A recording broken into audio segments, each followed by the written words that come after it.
Hello everyone! Welcome to the It Gets Better channel. It's nice to see you guys. Thank you for coming on over to my audience. I appreciate you all. Thank you so much. Just bear with me just a moment while we get everything started up. Nice to have you guys here. Are you all doing well today? Welcome on in. Hi. Hello. Can you guys see my cat sleeping under my bed? Can you see him? Please excuse the mess. I'm in the process of getting ready to move. So, like, everything is all over the place. But look at Clem, you guys, just hiding underneath. You see him? He's just having a little vibe down there. Hi, everybody. Welcome over to the It Gets Better channel from my channel and anybody else who's just tuning in. For those of you who might be new to the It Gets Better channel or you've never been here before, It Gets Better is a non-profit that provides all sorts of amazing resources and content and just wonderful, amazing storytelling and such cool stuff, you guys, for LGBTQ plus youth, education, a global community, so many amazing things all here for you guys to get involved in if you would like to. Now, during my It Gets Better streams, if you're new here, we normally start off with you guys being able to share some of your experience if you want to, talk to us about maybe something you might want advice from. I'm not a medical professional or a therapist, so of course I can only provide my own personal advice, but we share like advice and stuff as well and just chat about LGBTQ stuff. If you're an ally, you're more than welcome as well. I love getting to know you guys and getting to have you as part of this community. It is wonderful to have you here, so I do appreciate it. And yeah, it's nice to have you here. So, we're going to get started. Today, I did say that I would do my makeup on stream while we chat, because today we're going to have a little bit of a focus on politics and how you can make your voices heard with politics, especially for young people who maybe aren't old enough to vote yet. For those who don't know this, you guys probably do know this. Let me know if you've been living under a rock and you're unaware. But the UK and the US this year are both going, and I'm sure other countries too, are both going to be having extremely pivotal and important elections this year. And the elections this year, I would say, are very, very significant, considering that for some people in the world, they can literally be like life and death situations. We're talking access to basic healthcare, basic human rights. We are talking your ability to have autonomy over your own body and your own reproductive rights. They are all extremely inappropriate things that we are voting for this year. So whether you are an adult who can vote or not, younger people can still make their voices heard and share with the people they love their opinions, their thoughts, and hopefully help to convince people to make choices that will be good for everybody. Now, of course, it is not my job or anybody else's job to tell you who to vote for. That is your choice and your right, and only your choice and your right. But we can help you to find out how to essentially figure out who would be best and in your best interests to vote for. Because obviously it's important that you get somebody who's really going to have your best interests at heart, if that makes sense. Thank you, Pandemonium, for gifting us up to Mrs. Mitchell. I appreciate it. Thank you, thank you, thank you. Right, so we're going to go ahead and get started in just a moment. And before we do, I did promise you guys that for everybody who came and supported the stream today in my community, I would do a little giveaway for you. I'm going to organize that for my Discord server. As long as you guys come and chill at this stream, you can be entered to it. I'll post on my Discord server how to enter, because I really want you guys to come and engage with the stream. I think it's really important. I did say that I would give you guys, not a reward, I guess, but like an incentive to go with me today. So I appreciate you all. Right, so before we get started, does anybody have any questions they would like to ask, whether that be LGBTQ plus related or a question about like ally related stuff, or maybe you're just looking for some advice? Again, I'm not a professional, but I can help try to provide some. And also, you can ask me questions about my experiences too.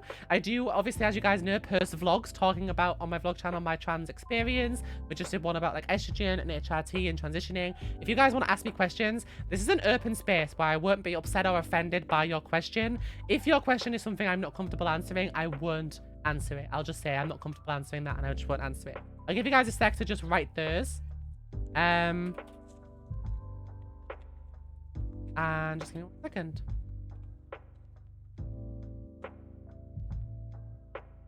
Better. Stream is live now. I'm just posting this on my Discord. 1 second.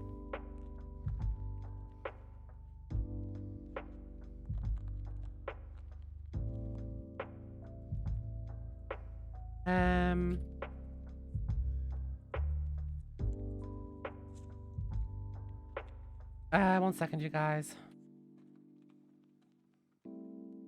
Guys, by the way, once I'm done moving, I have a really exciting It Gets Better stream for you guys. I think in September, I've booked for it. We are going to do a baking stream. I'm going to make pride cookies and stuff, and it's going to be really fun, and pride cakes. I think it's September. I can't 100% remember which date, but I stream every 20th of the month on the It Gets Better channel at 3 p.m. Eastern. I can't wait to share that with you guys. It's going to be so much fun. And we are going to play some games on some of them too. I love being an ambassador for It Gets Better, you guys. I've done this now for... This is my 2nd year. At the end of this year, I've done it 2 years in a row. Honestly, if they want to keep me forever, I'll do it forever. I love chatting to you guys about this kind of stuff. It makes me feel like I make a difference in people's lives, which makes me happy. Right, so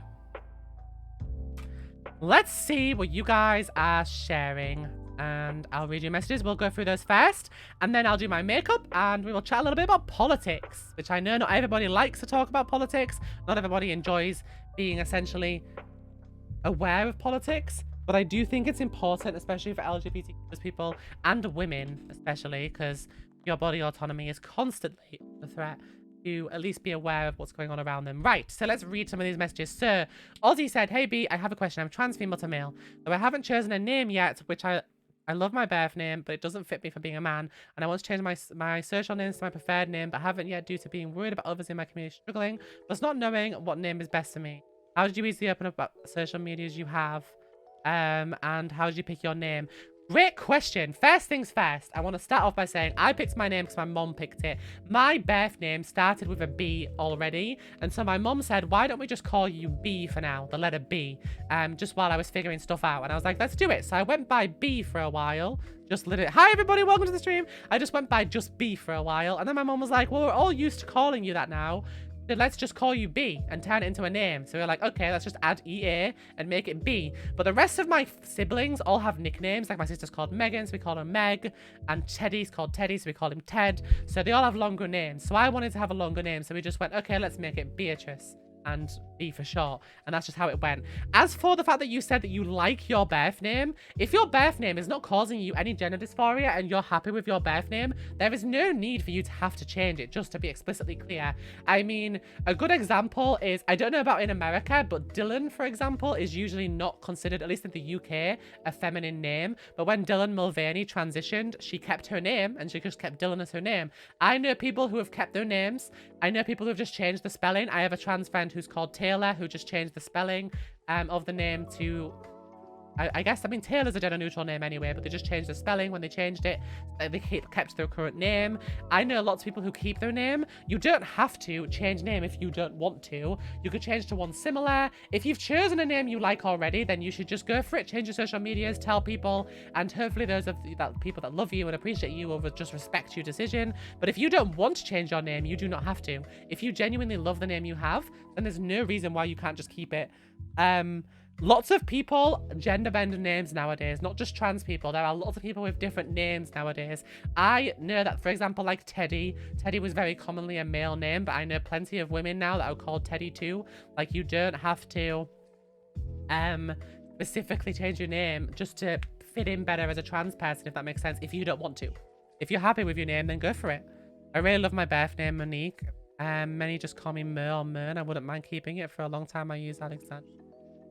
Well, honestly, Mo is a very common name for men and women. Lots of people who are called Morgan, who are male, shorten the name to Mo too. If you want to go by that as a nickname so that when you're in public, people aren't necessarily confused and you want to avoid being misgendered, go for it. Why not? But I don't see any reason why you can't keep Monique. I think if you like your name, you should not have to change your name. If you like it, you should keep it. Welcome everybody, by the way, if you're coming in right now. This is the It Gets Better channel. This is a non-profit channel that supports LGBTQ plus youth with various things. There's an about section underneath the stream if you want to read it. We're just chatting about LGBTQ plus stuff. I stream on here every 20th of the month, starting at 3 p.m. Eastern. And we are right now just talking about your questions that you guys asked before we then talk about some politics and talk about the voting that everybody's going to be doing very soon in some really major elections across the US and the UK. Yeah. Next up, I know nothing about politics, but I can vote now this year, so it's going to help a lot. Thank you. Well, I'm really glad that you're going to that's going to find it helpful. I will definitely share my thoughts with you. Obviously, I can't tell you who to vote for, but hopefully the advice that I share will help you decide for yourself or do your own research. What helped you realize you were trans? For me, I always knew there wasn't something quite right. Not necessarily wrong, there's nothing wrong with me, but like, I knew that I didn't fit in the same way as like boys growing up often would. And I never really knew what it was that was going on. I had a lot of depression growing up, and I really struggled.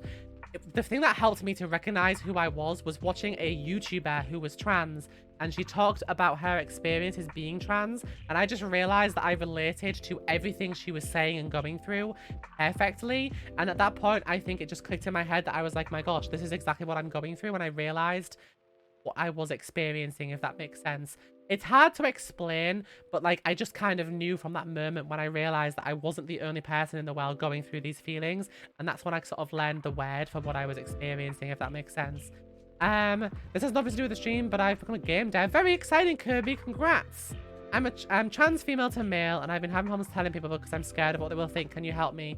The Isaac, the same thing I always say to everybody when it comes to coming out is, first of all, you need to make sure you're safe. If you're a minor and you don't know that you'll be 100% certain that you're going to be safe, like, for example, if you think your family could throw you out, or like you could just, you know, be abused or anything like that, you should not come out until you are in a safe spot. So when you don't rely on other people who could potentially be upset or hurt you or cause any issues for you, you always need to make sure that your safety is the most important thing you consider. If you know that you're safe and you know that it's going to be okay, like you know your family are safe people to be around, then it is kind of like a ripping off the band-aid kind of situation when you are ready to do it. If you aren't feeling ready yet, or you're still too scared, there is no rush. There is no rush to come out. There is no requirement as to when you should. There's no rush to figure out who you are. You have got all of your life to understand how you're feeling, and you've got plenty of time to come out. Even though I know when you're young it feels like you need to do it fast, you've got as long as you need. So please don't worry. Take your time. You will know when the time is right. Non-LGBT question here, but so with GCSE exams, do you have any tips on how to revise a bit more?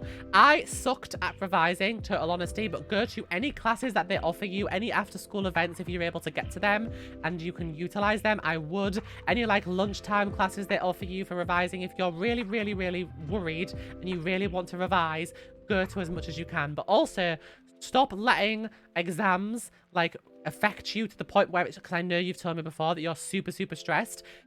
Your exams are not the be-all and end-all of your entire life. There are plenty more things you are going to do in your life that are more important than exams. Please don't feel like your life is over if you don't do well in your GCSE exams. It will be okay. You can retake them. You can retake classes. And if you don't retake them and you don't get the best grade ever, it's going to be fine. In the UK especially, you can still go to university even if you don't get the best grades ever. They love to tell you that you have to get really good grades to go. Total, utter crap. It's not true. You can go to university without getting amazing grades. We have something in the UK, because I know you said you're from the UK, obviously you're doing GCSEs. We have something called a foundation degree, which means you do an extra year before you do your degree, where they build the foundations that you're missing from your exams to help you with your knowledge before you do your degree. Yes, it means you have to go to college for 4 years instead of 3. Most Americans go to college for 4 years anyway, so it's not a huge deal. It just means that you have a little bit more of an easier ease into college. It is still funded through the government's Student Finance England plan. You don't need to worry about it to the point where you're stressing to the brink of like extinction. It's gonna be okay, I promise you. It will be all right. My grades weren't amazing and I'm fine. Like, I did okay, but they weren't amazing. You will be fine. Please don't let it like stress you to the brink. Like, it's not going to make a difference if you stress out. It doesn't matter what happens. Like, it's not going to change your life drastically if you don't do amazing in your exams. I promise you, it will be fine.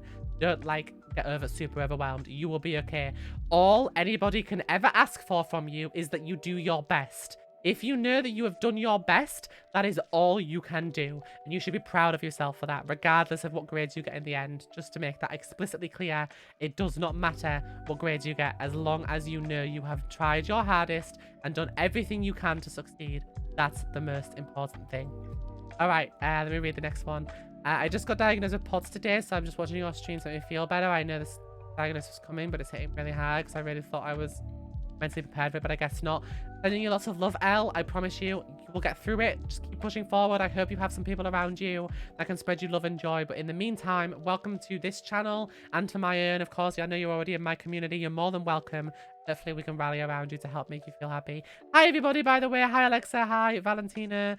Hi, Stars. Hi, T-Boy Louie. Hi, Berber. Hi, everybody. Hi, Stephanie. Nice to see you all. I love seeing you guys here. I appreciate you all very, very much. I'm glad that you're all here to spread the joy and join in and stuff. If you want to share any of your stories, ask any advice, whatever, feel free to. It's always nice. Yeah. All right, let me just go ahead and read down the next one.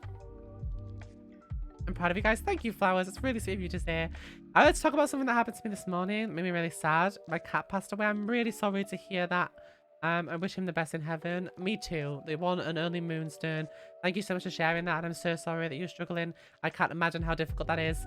I have a cat too. And obviously that will be very sad when that day comes for me as well. So I understand that you must be upset. Sending you lots of love and hugs, and I hope you're okay.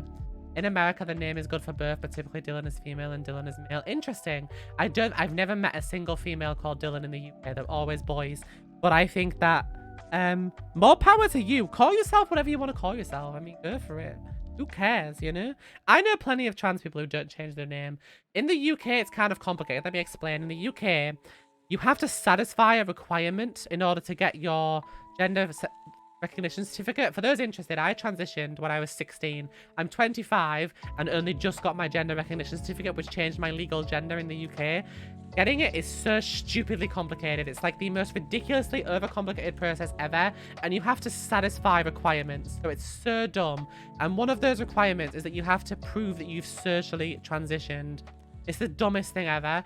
And one of those ways to prove is by changing your name. That's why I have trans friends, like the one I told you about called Taylor, who just changed the spelling, because that's enough to prove she changed her name. It's so dumb.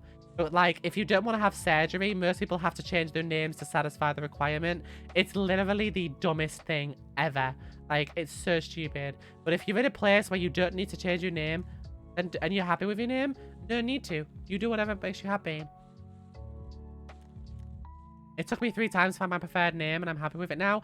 It's definitely not just you. I want to promise you guys right now. I used 2 different names at first when I first came out with my friends, just with my like small friend group. And I thought that I liked them, but they just didn't work for me. They just didn't feel right. And then eventually I found the name that I'm happy with, and that's the one I use now. As someone who's old enough to vote, I really don't want to. As much as it's important, it's hard because we have one who's supporting genocide, and 2, the other one wants to take away our rights, our own bodies, and take away laws supporting LGBTQ people. So on. I really don't know what to do about this. It's really sad. That's because just like in the UK, the US is stuck in a 2-party system where you basically feel like if you don't vote for one of them, the other one will just win. Like, it's basically just like you can vote for one or the other, and if you vote for any third parties, you know they're not going to win. It's dumb, it's stupid, and it's not fair. It's the same in the UK. We have the same issue. But one thing I will say is I do think that you have a constitutional right if you're in the US, and in the UK, just in general, a legal right to vote. You also have a legal and constitutional right to not vote if you don't want to. However, I do think not voting in many ways can be complacency. I think you should never vote in an uneducated way. If you haven't checked what you're actually voting for first, you should always educate yourself. But if you don't vote, for the lesser of 2 evils, sometimes the more significant evil can win. Trust me, I feel it. I feel it right now. In my country, the 2 parties that always win are either basically transphobes or slightly less transphobes, and I have to pick between them, and it's impossible. Like, how do you pick? But personally, I feel like for me personally, I would probably vote for the less transphobes, because at least they won't do as much damage as the most transphobes. Now, I don't endorse any individual party, and I still don't know yet what I'm going to do. But obviously doing your research is important to make sure that you don't, you know, hand the election to somebody who's going to do more harm to you and others than the other one. Does that make sense? Like, sometimes you got to think, like, and it depends on you, by the way. Everyone's different. We all have different experiences, and one party is going to might be better for one person, but doesn't mean they will for the other. Do you know what I mean? We're all different. We all have different income levels. We all have different lives. We all have different services we need in our areas, and our local communities need different things. So who you vote for might not be the same as someone else. It comes down to voting for who's going to make the most positive difference for you, who has your best interest at heart, you know? I feel like that's the best thing that you can do when it comes to looking into the politics. I know I'm young, but a couple of years ago I came out as pansexual. A lot of people were okay with it, but some people started bullying me. But I wanted to know what you should do about it. The best thing you can do is try to ignore them. Talk to a trusted adult, someone that you trust and can talk to, because, you know, it makes things easier when somebody knows what you're going through and somebody can support you, especially a trusted adult in that case. But also remember that anybody who's being nasty to you, they don't matter. They are not important to you. If they care about your identity, they're not good people. You don't need them in your life.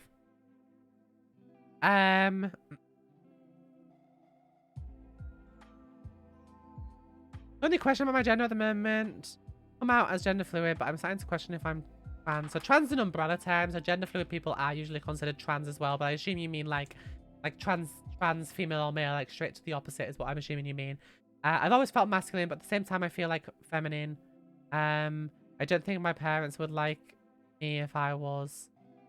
Well, I'm sorry to hear that your parents might be like that, and it is a really unfortunate thing, but your parents' opinions is not more important than how you feel. But you said that sometimes you feel more feminine, sometimes you feel more masculine. Perhaps you have picked, or at least fit into the right label for you. But also, you don't feel like you don't have to label yourself. You don't have to have a label if you don't want to. You can just be you and ask people to refer to you how you want to be referred to. There's nothing wrong with that. And if you want to take some time to experiment with some different identities and things that make you feel comfortable, you go for that. More power to you. You have got all the time in the world to take your time figuring this out. You do not need to rush yourself. Yeah, I promise.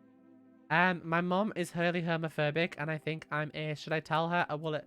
Okay, I don't think you should tell somebody who's super homophobic about that right now if you rely on them for basic things. Like, if you don't live with them and you're an adult, then go for it if that makes you comfortable and you're okay with that. But if you're not an adult, or you live in their house and you need them to feed you and keep you warm and house you, I don't think I would risk telling them a super homophobic person that could potentially put you in danger.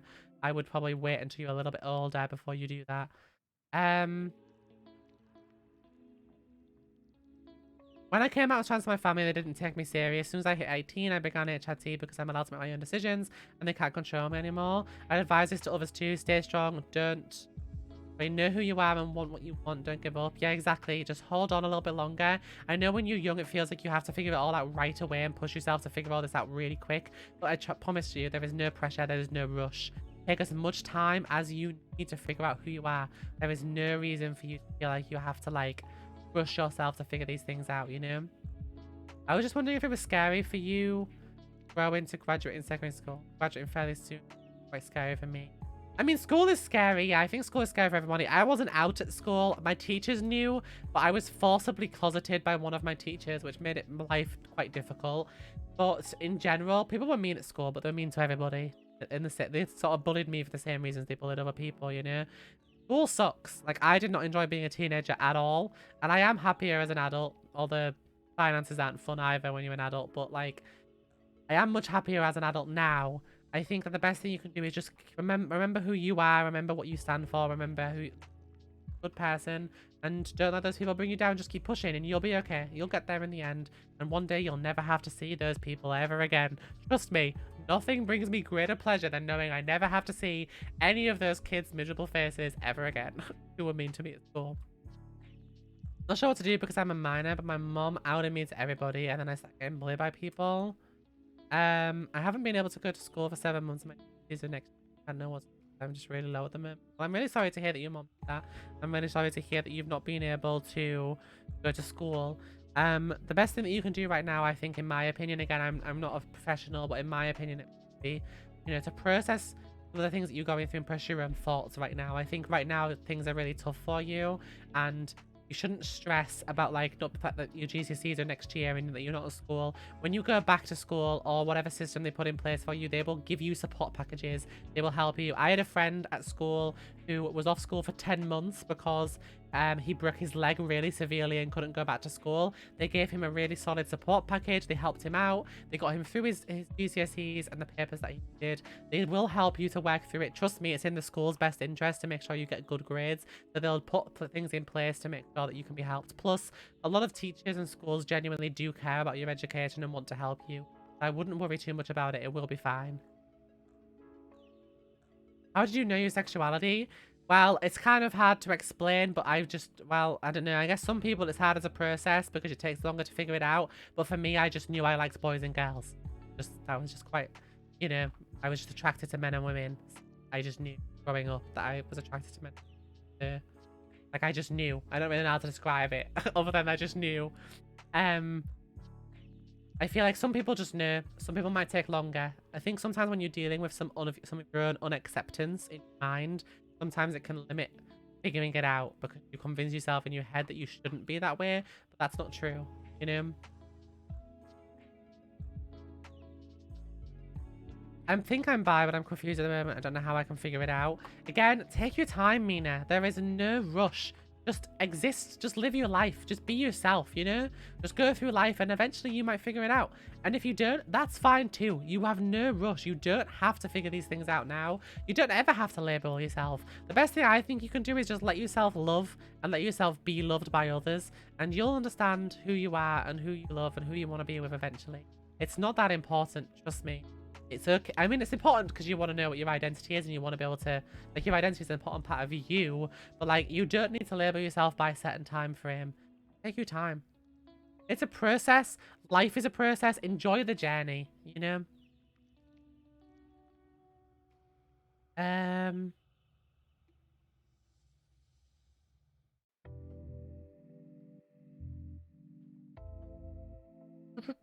Bring down the chat, you guys, sorry.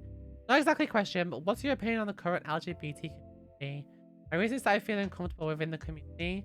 It feels like a gated community where you have to be this to prove you're gay or look a certain way to prove you're trans, not to mention the obsession with labels and terms has become too much to handle for me to keep up with.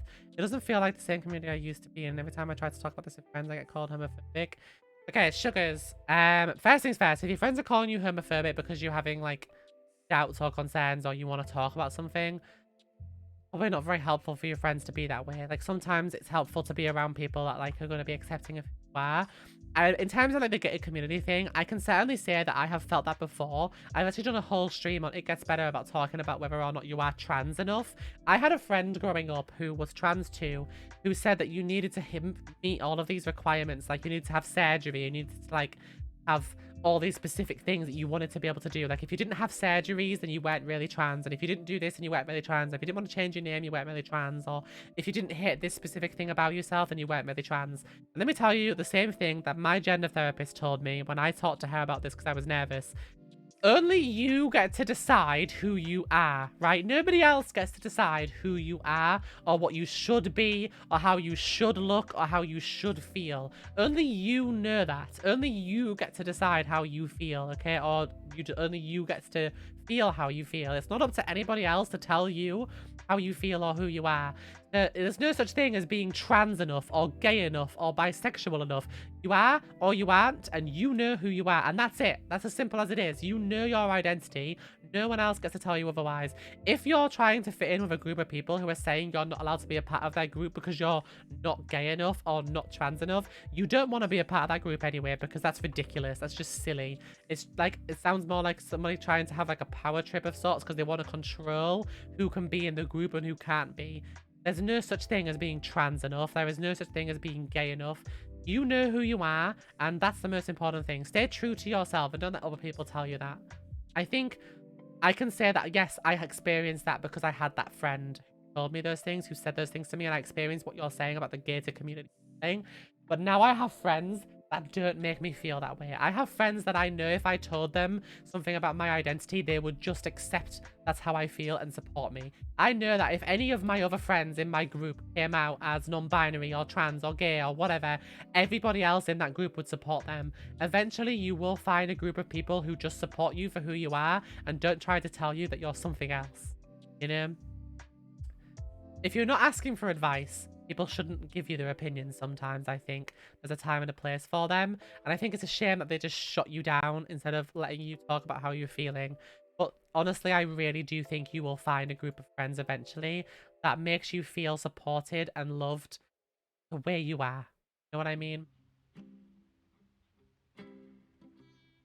I've struggled with my depression. It's caused my grades to slip in college towards the end. I still passed my classes. However, it was not the grades I wanted and I feel terrible about it. I'm in therapy again, but it's been a bit better now and school is over. I do feel less stressed. Listen, listen, focus on your mental health for a while in therapy. I'm so glad you said that you're going to therapy. That's fantastic, and I'm glad it's getting easier for you. But grades are not more important than your life. Okay? They are not more important than you being here and you thriving and being your best self, okay? Your grades will not matter. Listen, in my GCSEs, let me tell you about me a little bit. I wanted to be a teacher, and I actually did teach in a school for a while as a nursery nurse because you don't require a degree to do that.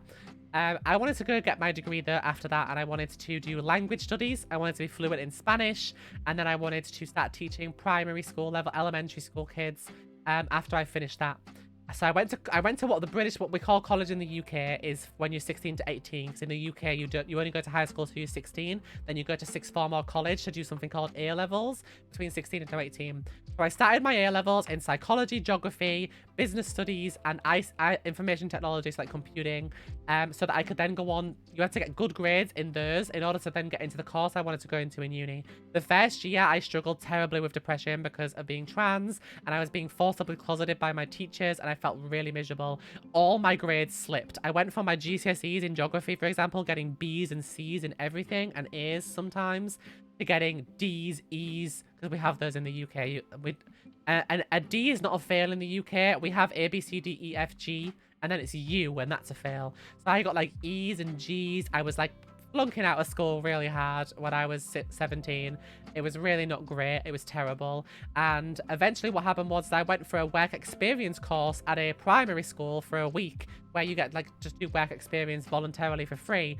And I told one of the staff members that I was struggling. It was like the manager of the school, business manager, and she told me that you can actually do a course, a level 2 and a level 3 course at school where you train to be a teaching assistant. Now, I didn't want to be a teaching assistant. I wanted to be a teacher because obviously teaching assistants don't get paid very much and the expectations for them is very high. But for that time period, I checked, and you could do that training at school to become a teaching assistant instead, and then go to university after to get your degree instead of doing college, which is what I was doing at the time.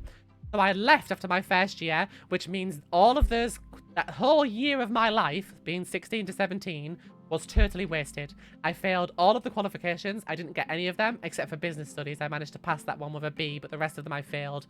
So I didn't get any qualifications, basically wasted an entire year of my life that I can never get back. Just gone. Right? At the time, I was devastated. But then the second year that I would have been there, I went to this school to train instead. It was the best decision I ever made in my life. I made some amazing friends with my colleagues. I managed to come out finally. I transitioned while working at that school. And despite that, nobody was mean. Nobody was horrible. Every kid respected me. All of my colleagues respected me. All the parents of the kids that I taught respected me. I got my qualifications in the end. I started working there. I became a fully qualified nursery nurse and a fully qualified teaching assistant. Then I trained to be a cover supervisor, which means, like, Americans call it a... What do you guys call it? We call it a supply or cover supervisor. I think you guys call it a... Begins with an S. When a teacher comes in to take over a class for a sick teacher, or when they're not in school. I don't remember what you guys call substitute. I think you guys call it a substitute. I trained and became a substitute because you could do that without a degree as well. And then I started university. So everything was going great. I just passed all those qualifications. I was so proud of myself. I felt less upset about the fact that I just wasted a year of my life in sixth form college doing my A levels and had nothing from it. I started my first year of university and all my depression came back because I hated being in school. I didn't realize at the time, but I thrive learning on the job. I like to learn as I work. I don't like being in school. I don't like sitting behind desks. I don't like revising. I don't like exams. I don't thrive in that situation. Everyone is different. Some people are super academically inclined. Some people are not. I am not. So after 1 year in university, I passed my first year's stuff by literally a tiny bit, and only really because I have a Spanish-speaking friend who helped me get through it, because I did Spanish for my degree, and then I dropped out of university because I was absolutely miserable, and I just couldn't handle it anymore. I couldn't stand it. So I decided I was just going to continue being a teaching assistant. But then, after a little while, I decided I wanted to develop more skills. So I started teaching myself to video edit, because I'd already been making YouTube videos for years, just they never were popular. And I'd already been streaming on Twitch. I taught myself to video edit, and I started applying for jobs. I ended up getting a job working for a YouTuber as her video editor. You guys know who she is. I worked as a Cybernova for a year, and I worked editing her videos. She gave me a chance. I was very happy. It was really kind of her, and it made me develop so many more amazing skills. I decided I didn't want to be a teacher anymore, and I wanted to be a video editor full-time instead, so I went on to be a video editor instead for a while. But then I decided, actually, I don't want to be a video editor anymore, because I didn't really like it all that much, because editing's fine, but when you're doing it all the time, I just stopped enjoying it. It stopped being fun for me. So again, I wasted all that time I learned training to be a video editor, and instead decided, you know what, I don't want to do this anymore. And so I just wasted all that. Well, I didn't waste it, but like in my head, I thought I did at that time. And so I threw that all away and decided I don't know what I'm going to do now, but I'm going to make more YouTube videos in the meantime. I got lucky. My YouTube channel blew up, my Twitch channel blew up, and now I get to do this as a job, and I just got lucky. I don't know what I'm going to do forever, because I don't know if I'm going to do this forever, because I have a tendency to get burned out and get bored, and I kind of want to try every job in the world at least once. Like, I'm always thinking that I want to do something else all the time. So I don't know if I'll do this forever, but my point is, there were plenty of times throughout my life where I felt like I wasted time. There were plenty of times throughout my life where I felt like, you know what, this was a waste. Like, I didn't end up with any qualifications after I finished my sixth form college. I ended up wasting so much of my life in those things and not getting the qualifications I wanted. But then I realize now, looking back, that they were all learning experience. Here's the thing. If I didn't flunk out of college, my sixth form college, I would never have gone to work at a school. I made lifelong friends from doing that. I have qualifications I would have never had. I wouldn't then, if I have decided I didn't want to do that anymore and become a video editor, if I didn't end up giving up on that and deciding to post YouTube videos more, I would never have been here where I am now, making this stream for you guys and YouTube videos for you guys. With all of you here, you wouldn't even know who I am. I wouldn't even exist to you, because I would never have done it. So, like, I feel like everything happens for a reason throughout that time, and you should remember, I know I've gone on for this topic for so long, but you should remember that as you go through this process, it doesn't matter, because every single thing you experience for a reason, and it will lead you on to the next thing in life. Put it this way, if I hadn't have done all those things, I also wouldn't have started playing games online with my friends. I wouldn't then have made the friends I have now. I wouldn't then have met my boyfriend, who then became my fiance, who's soon to be my husband. We're moving in together soon. We're going to have a house together. We're going to live with two of my best friends as my roommates. They're going to live with me as well. None of that would have happened. As well, because of YouTube, I was able to, like, pay off a bunch of debt for my family and my parents and put them in a better position, because they always struggled with money my whole life. I was able to, like, help my siblings with schooling and things like that. None of that would have happened had I not have made all those decisions that led to this point. Does that make sense? So while you are beating yourself up about the things that you might be struggling with right now, I promise you, every single one of those things are a stepping stone that will lead you on to the better things that will happen in your life. And one day you'll be like me, and you'll sit there and you'll be like, you know what? If I hadn't have gone through that, I wouldn't be here now. A good example of this is the Thank You Amy song that Taylor Swift just released, where she literally says, had she not gone through that process of dealing with someone being nasty to her, she wouldn't have felt encouraged to push herself forward and wouldn't be where she is now. All of those little stepping stones, all of those setbacks, all of those moments where you have to change direction, they all lead you down a road that eventually will take you to where you are supposed to be. So remember that when you're bullying yourself or beating yourself up about the fact that you maybe have failed a few things. We all fail sometimes. We all make mistakes sometimes. If you don't fail, how can you muster up the courage and strength to push yourself harder next time? You never know what the mistakes are until you've made them at least once, you know? Sorry, I went on about that one for a really long time, didn't I? Let's move on to the next one, shall we? I'm not sure what to do because... Oh, sorry, I already read that one. My bad. Hi, everyone who's just coming in, by the way. Hi.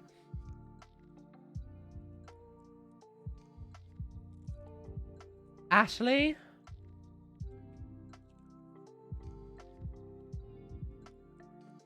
I mean, Ashley, that's technically not allowed, by the way. That's against Roblox's terms of services, so I'm going to skip past it because I don't want to, like...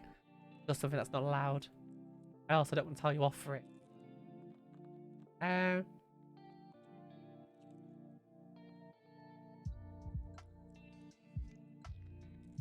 I'm sorry, sugars. I know that's really difficult. I wish I knew how to suggest something for that. If you think your family is really homophobic, then I don't think it would be safe for you to tell them right now. If you don't think they're homophobic, then I would go ahead and just, if you're ready, just do it. But if you are scared of telling them because you think they're homophobic and it might make you unsafe, it might be better to not do that, you know. Coming out not as scary. I have to get an apprenticeship next year, and it scares me. Trust me, there are so many places, that you will be able to go, that you can achieve a place where you feel safe. I did not think. Listen, I worked right in a village school in a tiny village that was a Church of England Christian school, and every single person accepted me being trans with no issue. It can happen. Like, I did not expect that, but it did. It can happen, okay? Trust me. And I know, I'm so sorry that your mom's not accepting of you. I know that you really want to have a good relationship with your mom, and I hope she comes around one day. But in the meantime, remember that your friends can be your family too. They'll support you in the meantime. The sound is fading in and out when you talk at times. Like, is it because I'm getting too loud and it cuts me out, do you think? Or do you mean that, like, it's just randomly going up and down, up and down? And also, secondary question, was it doing that in my previous stream or only in this stream here? Let me know, and then I can see if I can figure that out. I've tried to come out to my dad many times. However, every time I freeze, I also feel ready to, but I'm not sure really what. Again, French vibes, if you think you're safe, think that there's no issue and you're ready, just kind of ripping the band-aid off kind of thing. I was terrified to tell my family, but when I did, I felt so relieved. But I knew I was going to be safe because my parents were not, like, homophobe. Not sure if you... Oh, I read that one already. Sorry. Blah, blah, blah, blah, blah. Let me see. I'm just trying to read it. I was supposed to do my makeup at the same time as talking to you guys today. I bought some new makeup today that I wanted to try. But I'm, like, so off the cuff right now because I've gone, like, really off topic.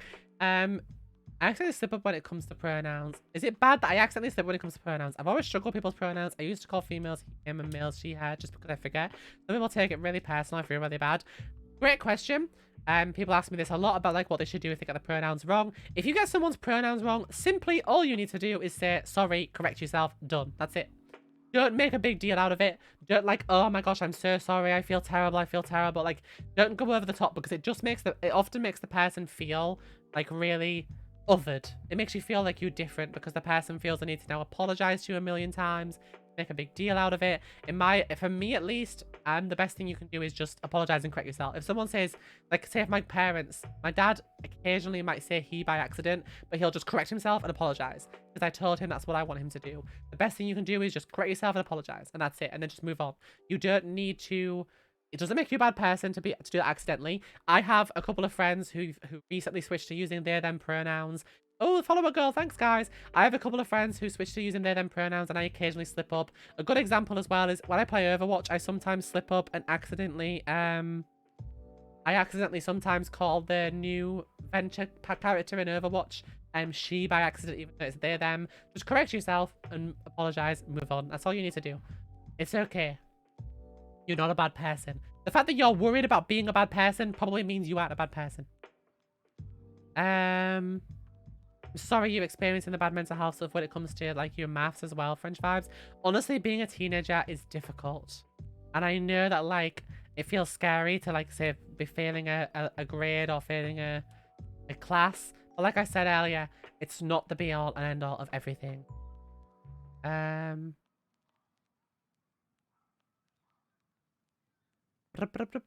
just down. I've been in the same situation, spent 2 years in game design, fell into depression more because of the way I was being taught. On top of that, there's 2 years were away since I realized the teachers didn't teach much. Everything we've done was just watch YouTube videos and teach ourselves instead, something we could have done from home in a safe space that was more comfortable for learning. Yeah, it's super difficult when you know, have things like that happening and you go through a couple of years at school and maybe, you know, it ends up being not what you want to do or it just doesn't work out. And it's easy to beat yourself up about it, but it will be okay, I promise. Like, you know, I still personally believe that everything does happen for a reason and that you'll end up where you're supposed to be in the end. Hi, Clover. How are you? Nice to see you.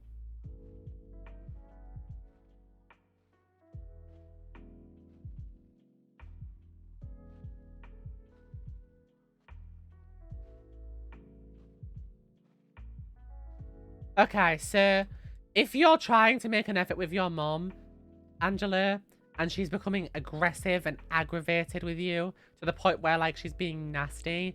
I don't mean to like, obviously this is not my choice and it's totally up to you, but I feel like maybe you should pull back because you don't want to put yourself in danger. If she wants to reach out to you, she will reach out to you.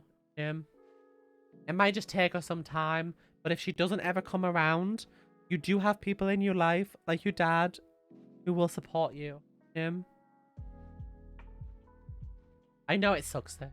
Trust me, I know. My mom was not supportive the first year I came out. It took her a while to come around. And I'm glad we have a good relationship now, but I was devastated that we didn't at first. But I can't stress enough that like you shouldn't put yourself in danger just to try and maintain a relationship with somebody else who doesn't want him. I just wanted to say my cousin has recently told me he's bisexual and my whole family just like seems to say that I'm sorry to those who are struggling with this type of problem. Well, Haley, I'm sure your cousin will be incredibly grateful to know that you support them, especially while they're going through something like this. I don't think I'll ever tell my mother about being gender fluid. Luckily, I'm autistic and find it easy to ignore how I'm feeling. So while I'm gender fluid, I'll masc% all sometimes and femme% other times. I still use all pronouns. I have moments suggesting if someone uses other words, I'm pretty okay. I'm sorry that you feel like you can't ever tell your mom, but if you are planning on moving out one day and being in your own space, I think you'll probably find that you might feel more comfortable to tell her, because you can't hide who you are forever. Oh, I mean, you can if you want to, but you shouldn't have to. I'm glad that you said your dad doesn't care as long as you're happy and healthy. So guys, listen, guys, I want to talk to you about politics, if that's all right with you guys. I know it's not the most fun topic in the world, but I do think it's extremely important right now. I want to go over some things with you guys, for those of you who don't understand politics. Out of curiosity, who here is planning to vote this year in your local election or your country's election of whatever they are? Are you already moved out? Oh, well, Pandemonium, if you want to tell her. If you don't. Like, it's up to you. But she can't do anything to hurt you now. Do you know what I mean? Can't throw you out.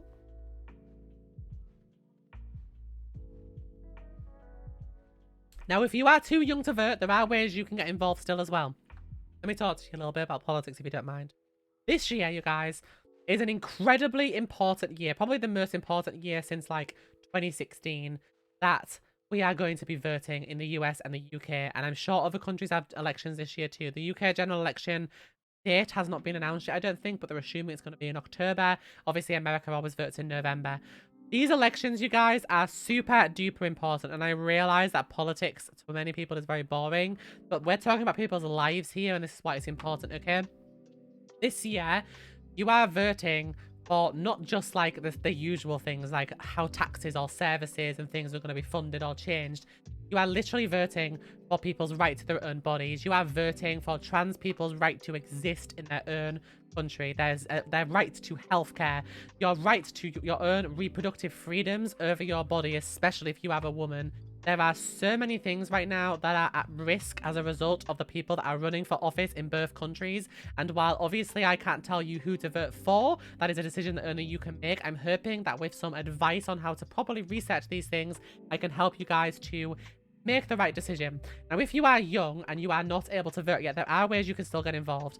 Lots and lots of places have local groups where you can band together to help promote whatever political, stuff that you decide to help with, or at least to share with people education about the state of the current politics and what politicians stand for.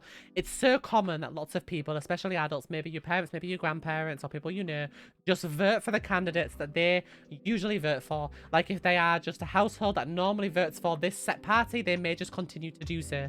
But you need to make sure you read their manifestos. I don't know what Americans call manifestos, I don't know if you use the same word or not, but in the UK we call it a manifesto, which is essentially a description of what these people want to do when they get in power. In America, they go around the country a lot on campaign and tell you guys in their speeches and stuff what they want to do. Now listen, one of the most important pieces of advice I can tell you is that people will always tell you the type of person they are if you look for the clues.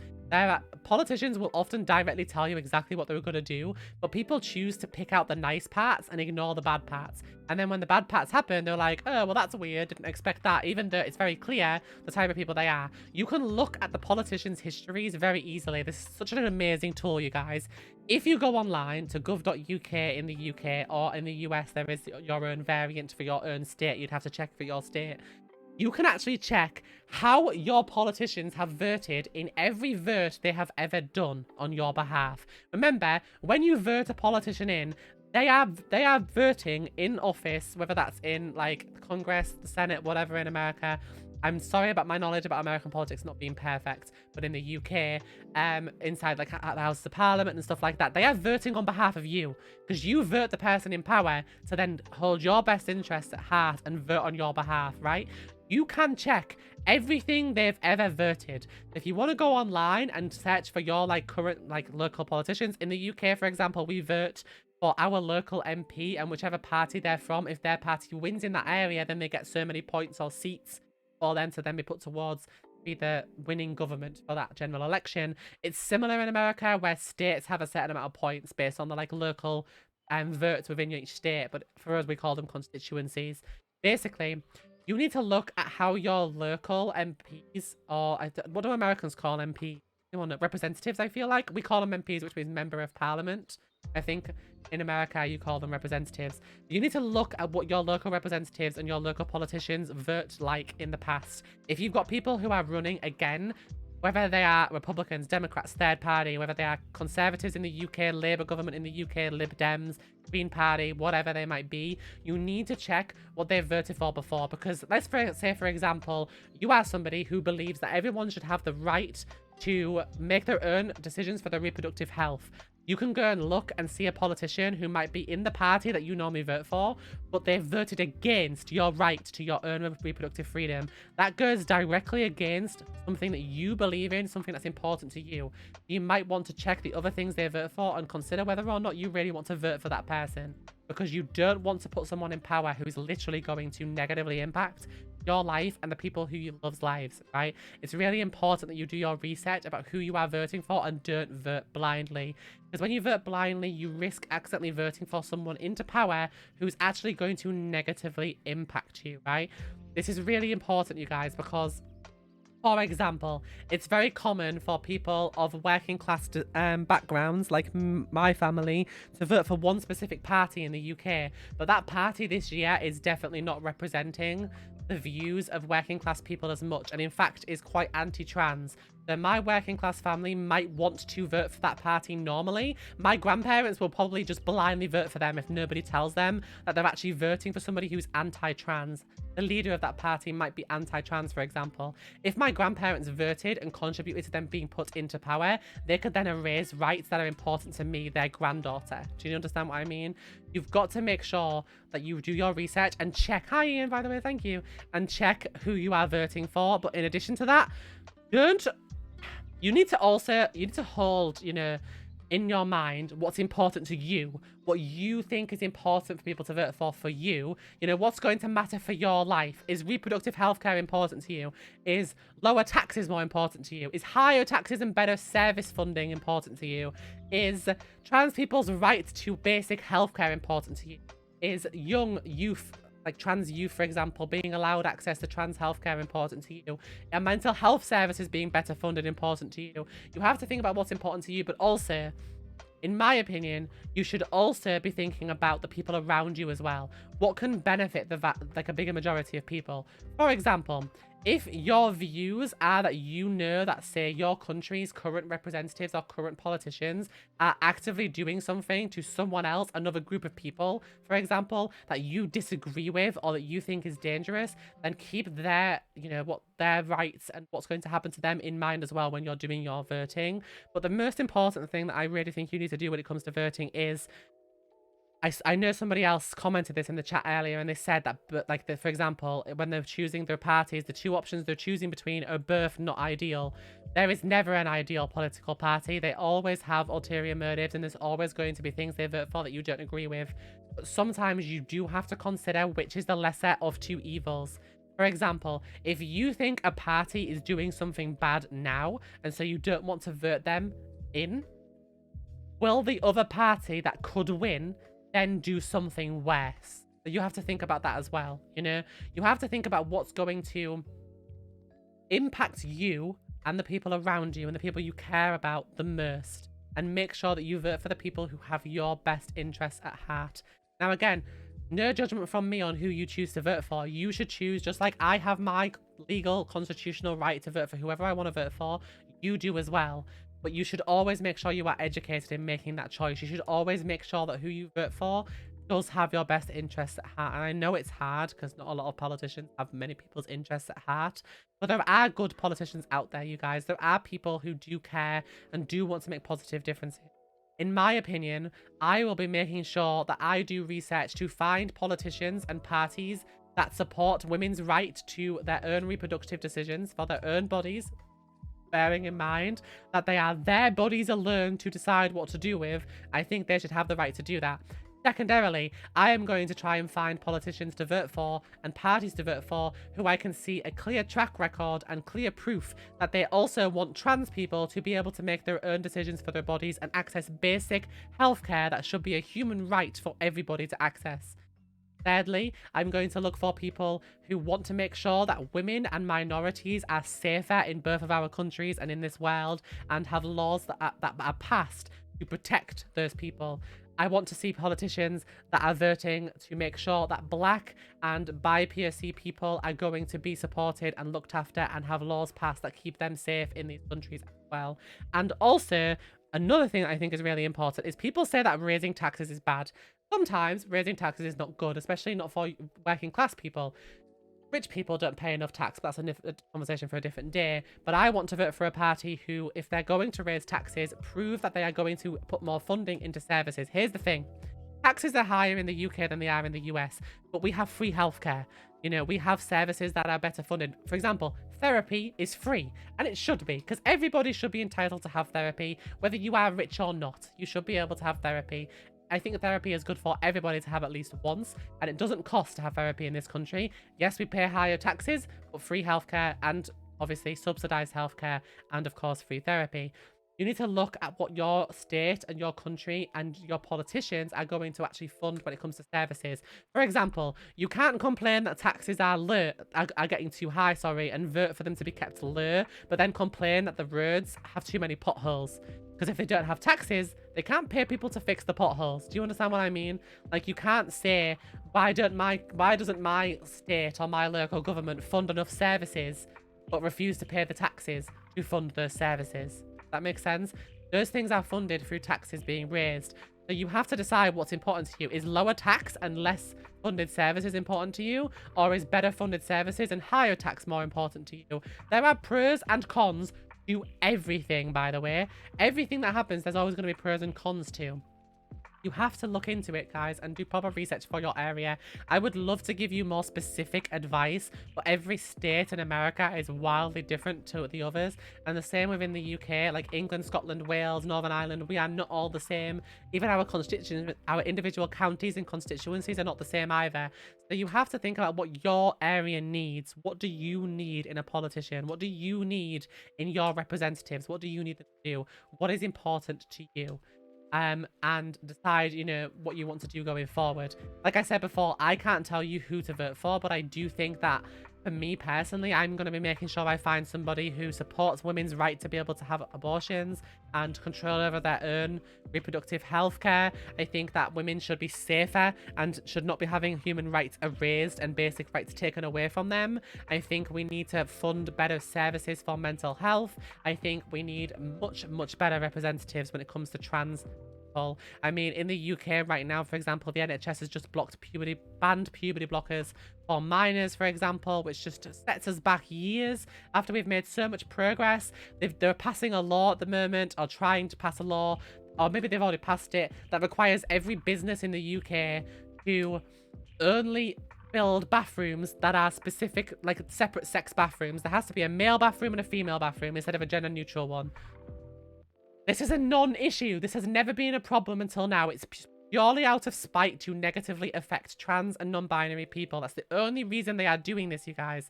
You have to look at what these politicians are doing. You need to pay attention. One of the best things that I think you guys should do when it comes to doing research is that if you guys find politics confusing, which I used to, there is a page on Instagram They are not affiliated with any particular party, so it's completely unbiased if you guys want to follow them. If you're in the UK, it's called Simple Politics, but they also have one called Simple Politics US for Americans. So Simple Politics US for Americans, just Simple Politics for the UK. And they literally, let me show you guys, I love this page because, like I said, it's unbiased. They have no political party affiliations. They just give you the unbiased news as it happens. And they literally just post these slates on Instagram, which just literally turn whatever has happened into bite-sized, consumable content that is easy to read. You literally go on there, open it up, and it's one slide of just whatever's happening right now in your country. And it's so helpful because they tell you, like, what your parties are going to do, what they're saying they're going to do, what they believe in, what the representatives want to do, laws that are currently passing, that they're trying to pass. It is so helpful, you guys. And it's not affiliated or leaning in any, like, left or right direction. It's so easy, you guys, to be able to find everything you need on there to just get lots of information about the parties that you're voting for and make your better decisions. Now, I realize that for lots of you guys out there, it's really tough because if you're young and can't vote, obviously, less options about what you can do. But one of the best things that you can do if you're younger is participate in a way that is obviously capable of doing, essentially. One of the best ways I think you can participate is doing research on behalf of others. For example, when I was too young to vote, my parents could vote, but they were very uneducated on politics and didn't really have the time to educate themselves. So I educated myself so that I could then educate them in a way that was manageable for them, right? And you can inform your parents of those manageable pieces of education that you've learned so that they can make better choices while voting. And I think that's really, really helpful if you want to be able to make sure that your parents vote with yours and their best interests at heart. Some older people don't have as much time to do the research, or sometimes you can do the research for them, which can help to make sure that you are able to educate them on things that maybe they wouldn't have been educated on otherwise. Also, there are tons of youth programs that you can volunteer in, things that you can do to support your local community. There are things online that you can do with, like, advocating, whether it's obviously sharing things on social media or just doing a quick Google and seeing how you can get involved with your local politics. I know in the UK, for example, they have parties that you can join that are sub-parties of the main ones, but for youth. So they have, like, say, for example, the Youth Conservatives or the Youth Labour parties that you can join if you want to be able to participate in those things when you're not old enough to vote. Yes, does that make sense?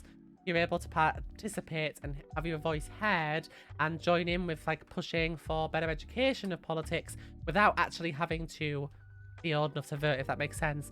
Also, there are various programs that It Gets Better offers as well that do with, like, various educational programs and stuff like that. And they do have, like, storytelling things that you can get involved in. I need to do a little bit more research about how you can get involved in those, but there is one thing. See if I can find it. One second. Share with you. I was sent a book. It's a wonderful book. It's called... Oh, it's here. Let me just grab it. Sorry, my room is such a mess because I'm moving. I have to just grab it. This book, you guys, is amazing. I don't know if you guys are interested in grabbing one, but this is such a good book. It's not a political book necessarily, but it's called Queer Book. It's by It Gets Better. I think they do one every year. It's a 2024 edition. They sent it to me. And it is basically... Hear you? It's basically just a massive book with, like, from the youth voices, which is just filled with, like, lots of, like, queer utopias, basically. Lots of lovely things and experiences about being queer. Like this one, for example, the first one is by Madeline E., who's from Texas, and it says, "A letter for the queer kids who came after me, or come after me." And it's just literally filled with, like, stories and things written and drawn and created by queer people. It's wonderful, you guys. You can pick one up now, I think. I don't know where you get them from. See if I can find you the link to send it. It's amazing, you guys. I love this book. I did actually read through the whole thing when I first got it, so thank you so much for sending it to me, by the way. I appreciate that very, very much. Let me see if I can find you a link for it if you guys want to be able to get it. A second. I think that sometimes reading those type of things can bring you a lot of joy because it makes you feel much less alone. One second, everybody. So here is... I don't know if they have a command for it. Let me just see. Let me see if there's a command. Is there a command? Oh, there is. There you go, guys. There's a command.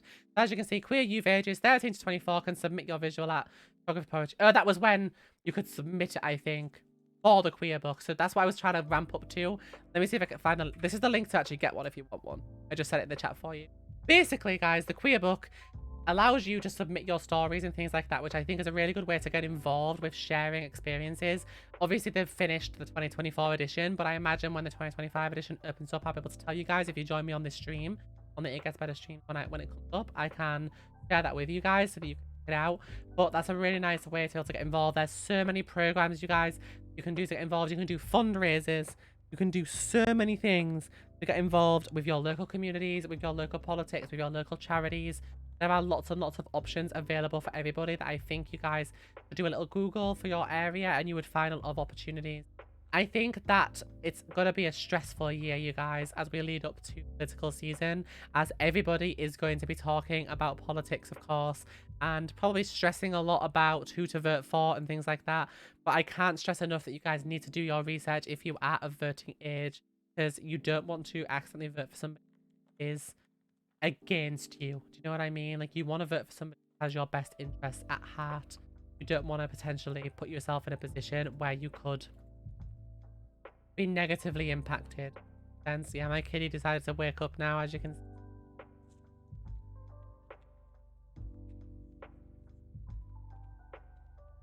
Honestly, Abby hiking, that's a great example of something that you need to vote for to try and get in. Like, if there's politicians who are helping you, you know, to push forward something you want like that, if that's something you really want to happen in the future, the best thing you can do is vote for politicians who have the same interests as you and want to push forward those kind of benefits or those kind of changes. You have to, sometimes you have to be the change you want to see in the world. Sometimes you have to vote for the people who are going to be the change you want to see in the world. Does that make sense?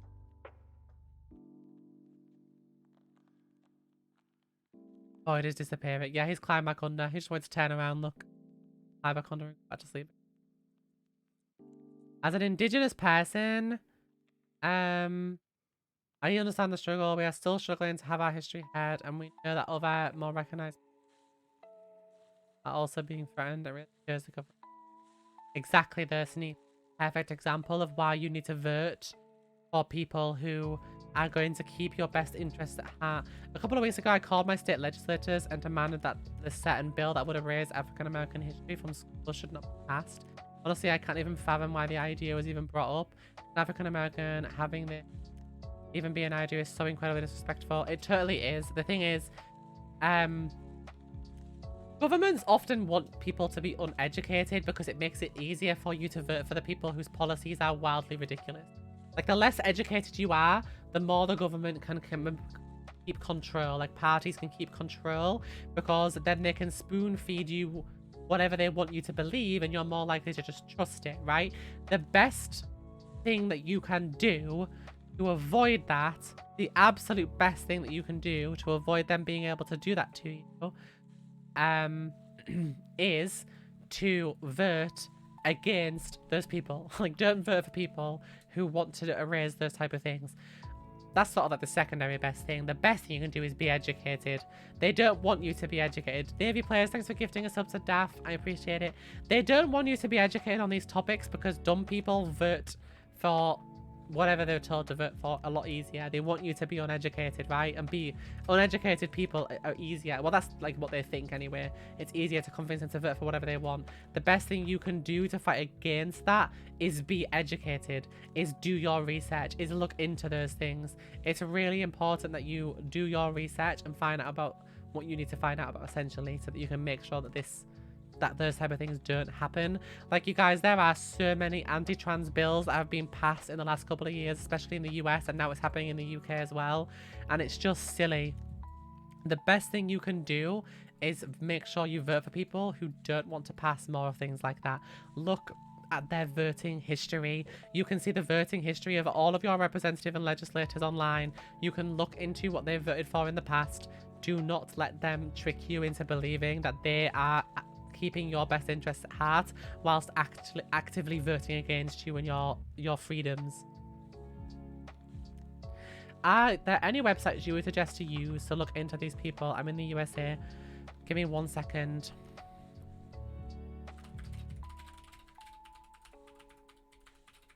So let me just double check what this website is that I used recently. Okay, so that's what it's called. There is a website.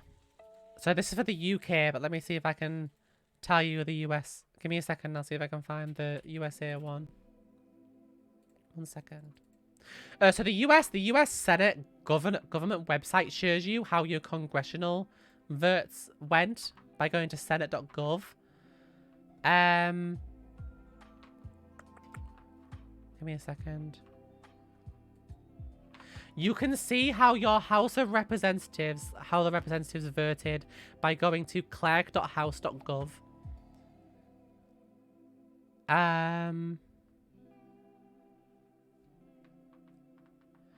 Yeah, basically, if you just Google, see how my legislators voted, tons of links will come up for your state and your area.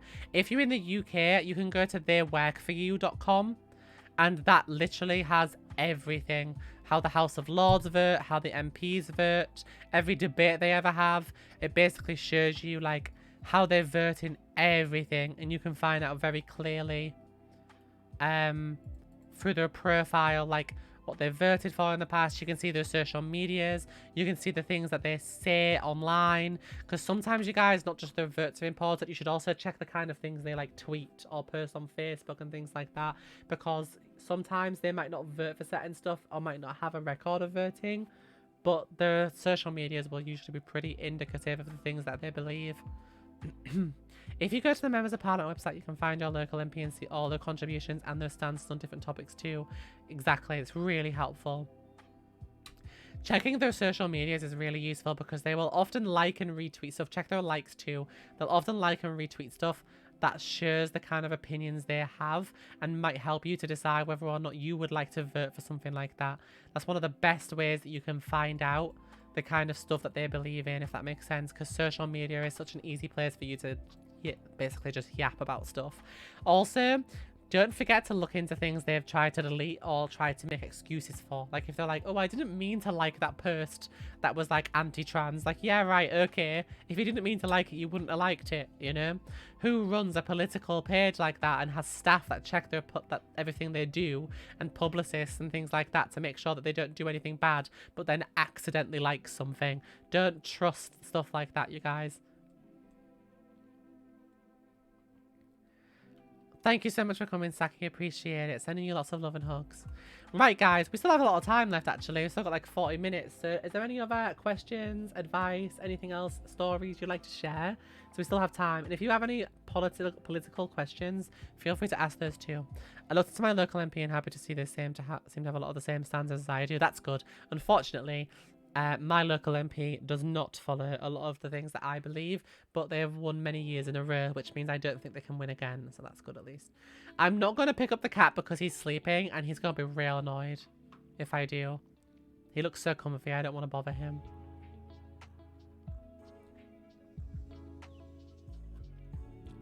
Thank you for the hydrate reminder, I appreciate it.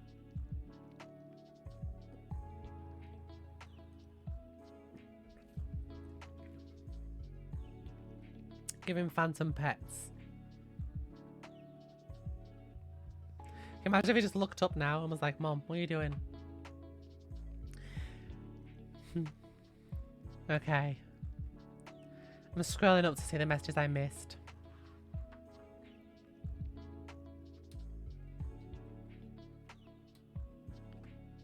This helped me so much, and the start relaxed me into the stream, and the politics part has really changed my view on voting. Rice Noodle, that means a lot to me. I'm really glad that you found it helpful. Honestly, I would love to talk about politics on like a stage in front of people. I like politics though. I find politics interesting.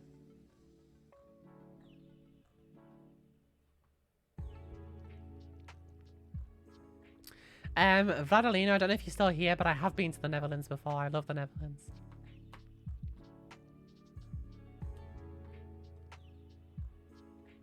I genuinely think politics are incredibly important, even if you don't feel your voice is represented by parties. Make politicians know your concerns. Absolutely. You can call your politicians, your local MPs, your legislators. You can tell them your opinions. I mean, you can bug them. with your opinions if you need to make sure that they listen.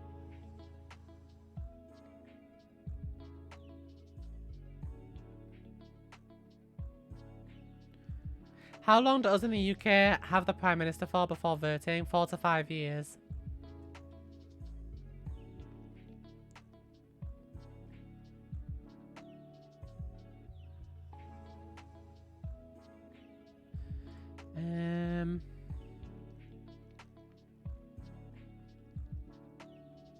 Some relate, but my mum and stepdad might be moving to England because there's stuff going on in the US. No country is perfect, but obviously you got to go wherever you are comfortable and whatever has the best opportunities for you.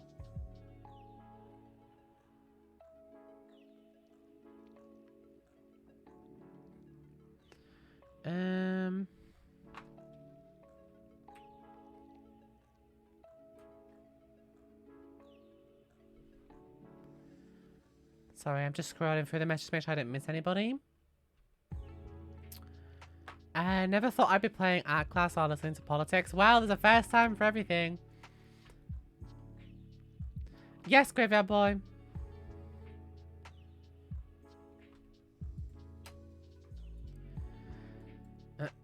She won't understand if I ever said anything about not being femme around her. She would be very condescending about transitioning. She won't understand I'm both all. As an example, she gave me a slightly derogatory nickname regarding my chest size. I gave her one back, and we had a falling out about it once. But if I ever said anything about using sports bras to tie them down, she'd say it in a flippant manner. Why don't you just go get them chopped off then? You have the money. Get the surgery. It's a very strange way to speak to your child, and I'm very sorry that she talks to you like that. Perhaps you are right that it's better to just not say anything. Any suggestions on those who need to find a way to stay safe where they are? I don't watch the news or know anything about politics, mainly due to not learning about it in schools, like many kids my age.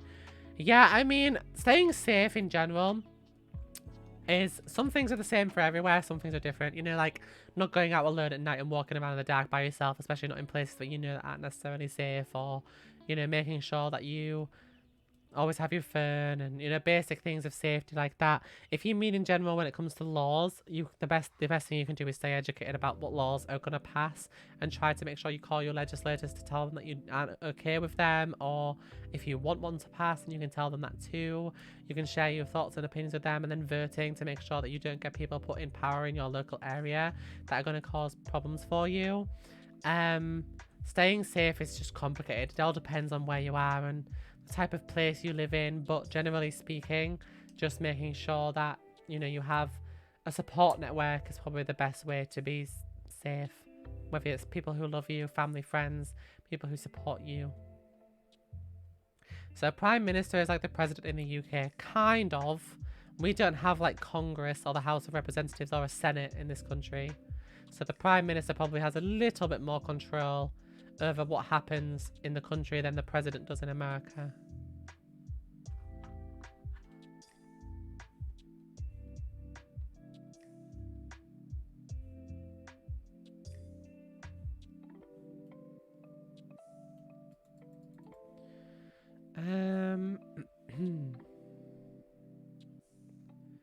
Why do we have to wait so long before voting again? You mean like the month? Oh, you mean why is it like 4 or 5 years? It's the way the system is, unfortunately. If you live in certain places, you can vote sooner. There are some states in America that vote twice, 2 times every 2 years for certain like representatives and stuff. But sadly, like presidential votes and the vote for like the Prime Minister and the party that leads the country in the UK is every 4 years.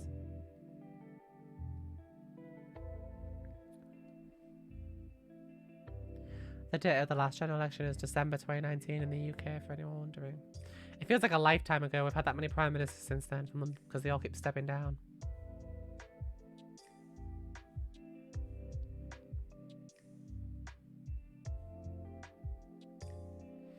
This is the first time I've watched an It Gets Better stream. It was so relaxing. I'll definitely be coming back every month. Thank you. I'm glad you enjoyed it. Other streamers also do stream on here, not just me. So you can check out the other ambassadors as well and see what they get up to and what they chat about. I think there will be probably some other streamers doing some political conversations as well that you can watch too if you want some more information about it from other perspectives.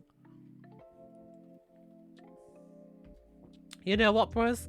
Never thought I would say that I agree with that because, you know, it's not ideal. He wasn't a bit of a moron. But the ones since have been worse. What was the best year of your life, if you would like to share? Probably... You see, that's complicated because I would say 2023. I got engaged, travelled a lot, spent a lot of time with my family and friends. But the start of 2023 was horrible with people on the internet being mean. So... I don't know, it's looking like it could be 2024. We'll wait and see.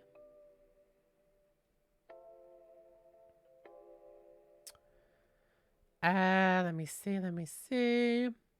So yeah, if you guys have any questions or anything else you would like to share, go ahead and do so now. We've got about 40 minutes left.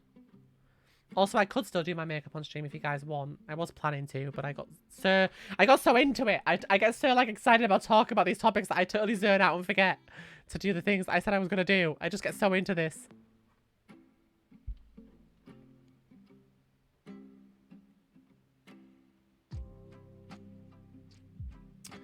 Got from house 4 months ago. It wasn't even her idea.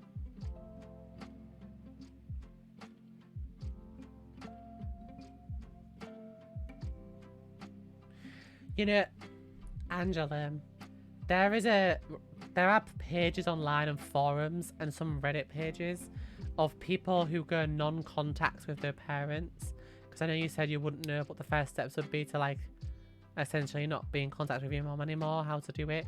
I've not had to do something like that before. So my suggestion would be to maybe go on to, like, one of those forums and perhaps, you know, read into some other people's experiences who are in the same position as you, because I'm not in that position, so I can't necessarily understand it, do you know what I mean, and offer options of what I think is best. But I do think that not having somebody who's toxic and draining on your energy in your life would potentially help you a lot. I don't know whether to or not to put this here right now, but I'm gonna put it anyway. It's always so awkward when people ask what my sexuality is because, like, I don't know what it is and I just never know what to say. Didn't help with how some people I used to be friends with seem convinced I was aromantic. It's confusing. Yeah, like Elise said to you when she replied to your messages then, you don't owe anybody any information about yourself. It's up to you whether or not you want to share that. You don't have to. You can just say, I'm not comfortable talking about this. And that's it. And if they don't respect that, walk away.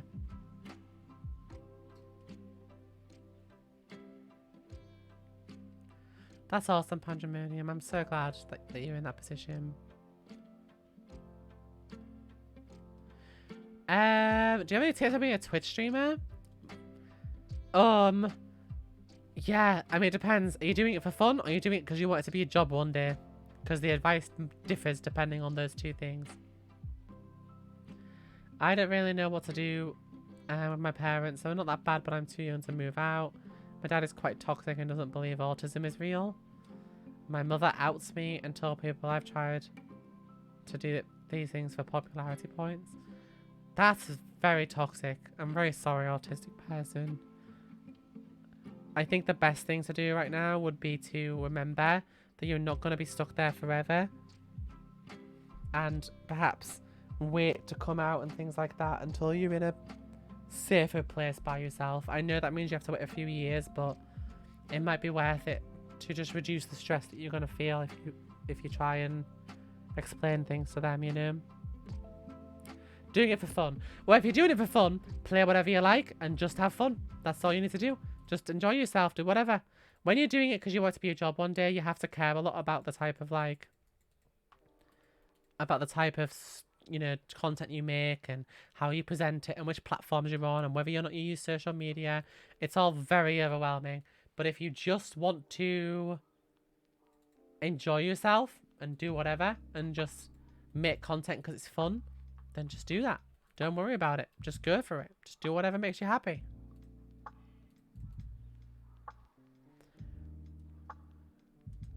Oh, thanks, Angela. That means a lot to me. I don't know who said that, but as somebody who can't do much of autism, I want to hold you so badly. I'll be your new mom or dad. I hope that being in the community helps you to feel supported, you guys, because you will all always be accepted and loved here. Right. I will do my makeup as promised for you guys. I did get some new makeup to try, so I'm happy to do it on the condition that you guys don't mind if I just run to the bathroom real fast first. Because I really gotta pee.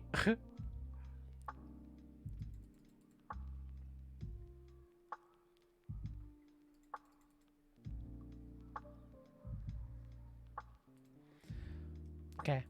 I'll be back in just a minute. I'm gonna go use the bathroom. And when I come back, we will continue this topic and I'll do my makeup. Is that alright? If you want to send any messages that you want me to answer, go ahead and send them now and I'll do that. Are you going to be streaming your main channel again? Not today, just because I have something I have to do right after this stream. But I'm back tomorrow, 8 PM Eastern on my channel. Right, I'll be back in just a minute, guys. Feel free to send any messages. I'll be back in just a minute and then I'll read your messages and answer your questions when I get back. And then we'll do my makeup. I'm back in a second.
Okay, so I actually bought a couple of new makeup things because I wanted to, because it's summer, it's getting a bit too hot to be wearing like full face foundation and stuff. So I decided to get a tinted moisturizer to try because I don't like to leave my face like totally empty of anything, if you know what I mean. Hi guys. I don't like to leave my face totally blank, I guess is the best way to describe it. So I decided to try a tinted moisturizer. Just bear with me a second. But I've only ever had one before and I didn't like it. So I went to the makeup store today so I could buy like a drugstore brand one to give it a go and see what I think. So I didn't want to spend a lot in case I didn't like it. Anyways, I got one that I thought I would give a try. And I also... So I normally do liquid contour and then use a brush to spread it out. But I've been exceptionally lazy lately. And in summer, you don't want to have that much intense contour, I feel like. So I also bought some contour sticks to try. See if I can find my makeup brushes. I got them.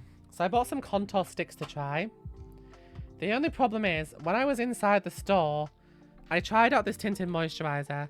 It's actually incredibly affordable because they're only £5. They're not really huge by any means, but like, Good enough anyways. Problem is, I'm very pale. But sometimes I have fake tan. So I bought the one that I think matches my skin tone, and I bought one darker for when I have fake tan on. And I'm going to give it a go. I've never used a tinted moisturizer properly before. So this is kind of a new experience. So we're doing it on stream to the world to watch. And I might end up looking absolutely horrible. So that's great. It's been stuck in my hair. Is that one of my no, get out of my hair. Anyways, I thought one of my extensions was up here for some reason for a moment, then I was like, hang on a minute. My extension's around the back.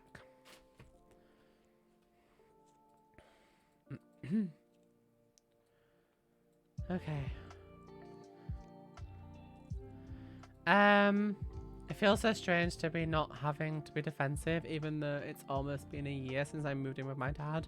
Sometimes I still get defensive and accidentally yell at him when I really don't mean to. It's just a reflex. Listen, when you've had like trauma and stuff like that and have to like deal with that and process it, it's very normal to struggle to come to terms with things and remember like you don't have to take it out on people, if you know what I mean.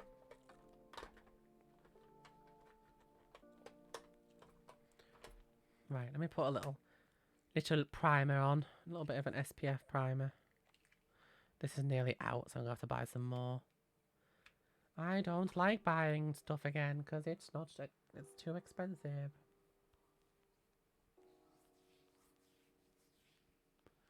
I also bought a brush to put the tinted moisturizer on with because I've never done it before. And I usually put my foundation on with a sponge, which I'm guessing you can do for tinted moisturizer too. I have this like little tuft of hair at the front of my head that started ever since I started hormones. Just like this, like it's the same thing that happens to my mom when she was pregnant. When she was pregnant, she just got like these random tufts of hair around from her hormone shift. And I just have this like really weird tuft of hair just there. And at the sides here that just aren't as long as the rest of my hair. It's very weird.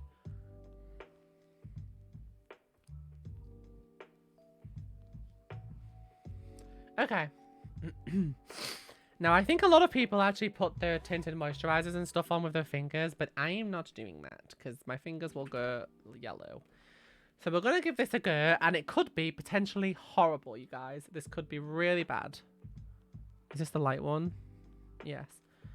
But we'll find out together. So that's the exciting part. I could look like a train wreck after this. Like my whole face could look terrible. Thank you for the posture check. So wish me luck, everyone.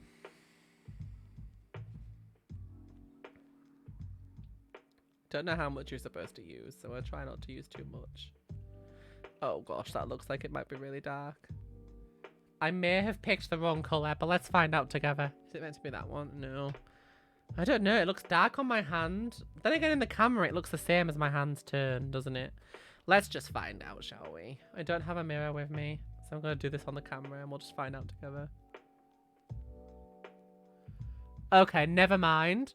That may be like the best match I have ever had. Hello? Yeah, that's literally the exact same colour of my skin. Okay, never mind, I take it back.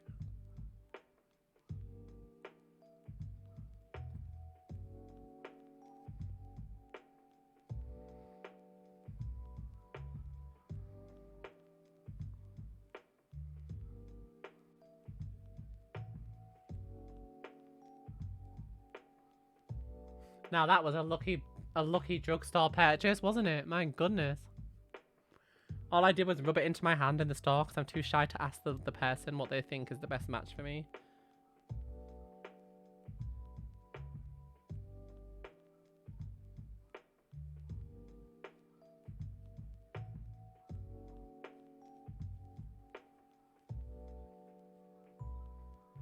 Okay. That was like really lucky. Look at how good that match is. What? Maybe this is my reward for an incredibly stressful weekend. My reward for a super stressful weekend is a tinted moisturizer that matches my skin tone. I do need a little bit more though.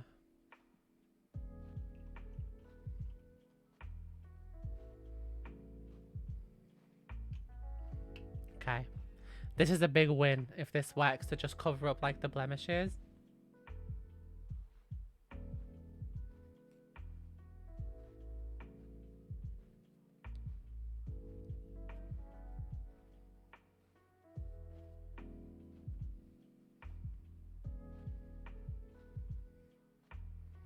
I'm actually so impressed. I was really not expecting this to work out.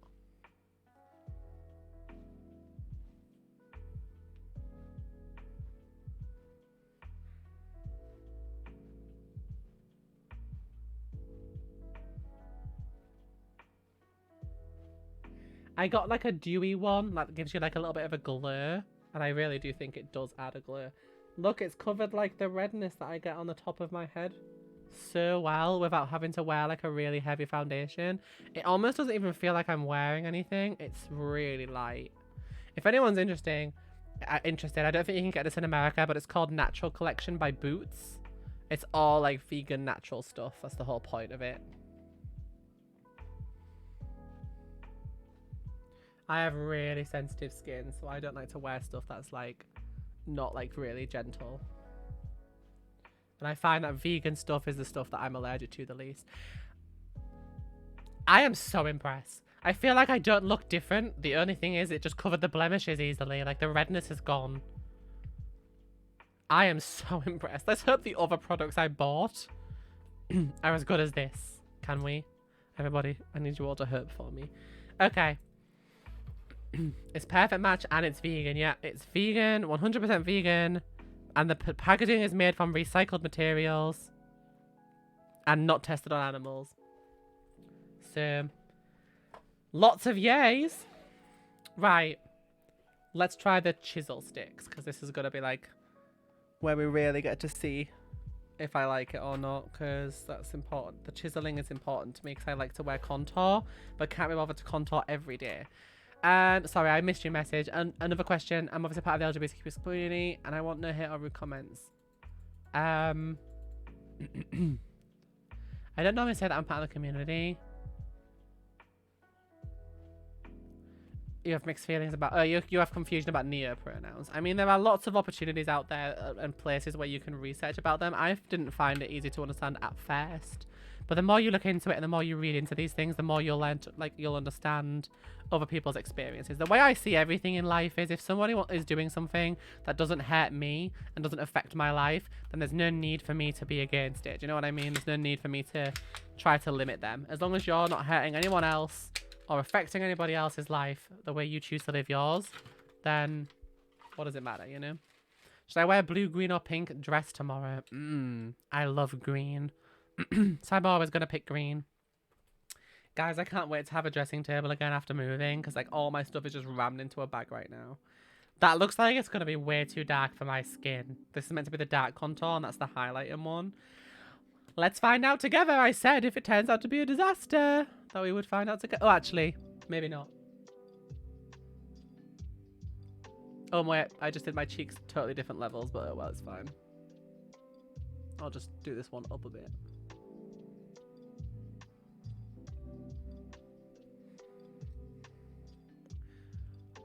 I love this turn. Did I just find the perfect day-to-day makeup at the drugstore? And it cost me, like, barely anything?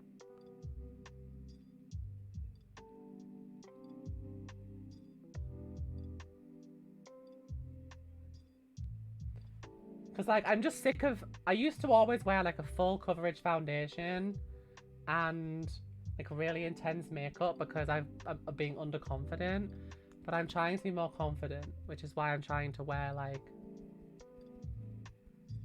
just day-to-day makeup that's easy, because I hate having to do a full face of makeup every single day. It's just such a pain. I forgot to put any powder on my face, which is slightly embarrassing. Where is my powder?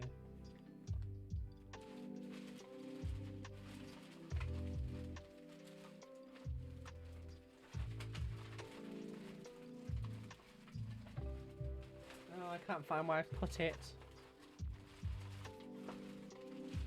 Bear with a sec, guys.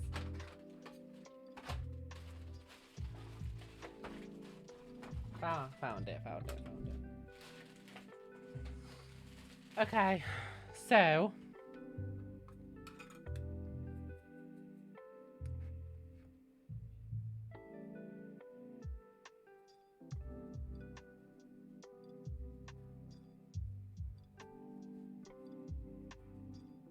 I just like to use a little bit of powder to try and take the shine down because my stream lights add a lot of shine. That works pretty well. Guys, I think I might be in love with these new things. May have just found like my perfect just day-to-day makeup products completely by accident at the drugstore.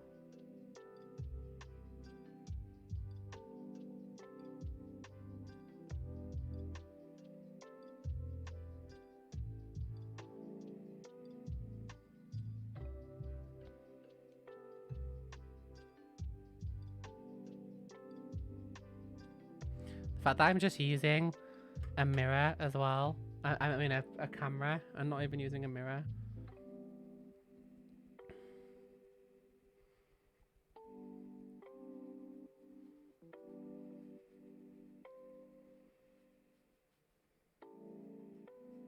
Okay. Have you tried Flower Nose makeup? I've never even heard of that. Is that an American brand or an international brand? I've never heard of that before. There's so many makeup brands nowadays, that's the problem.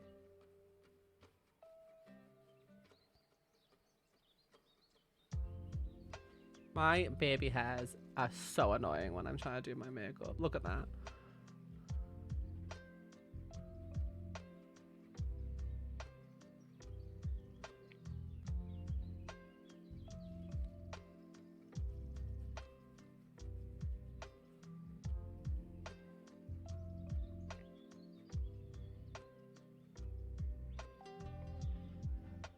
It's a Korean makeup brand. Ah, cool.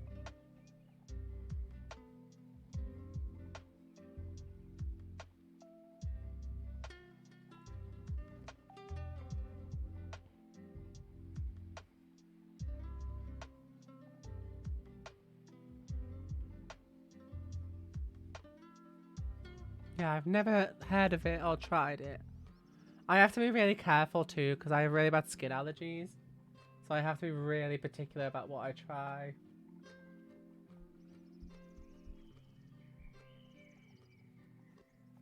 Maybe I need to go a little bit lighter on the chin. Like when colouring the chin for that like jawline shape. Maybe put dots of it on instead of a full line. But it's only one way to learn. Let me try the highlight one. It might just lighten the colours up a little bit and reduce how intense that is just a bit.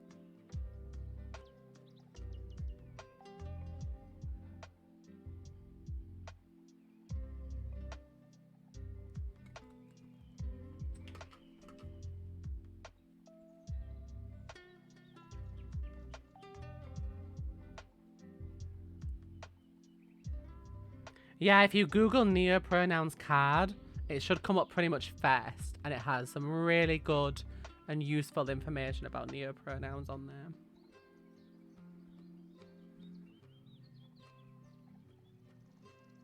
Okay, can we just talk about like how much I love these products for a second? I feel like I literally went to the drugstore and bought super cheap makeup and it looks perfect.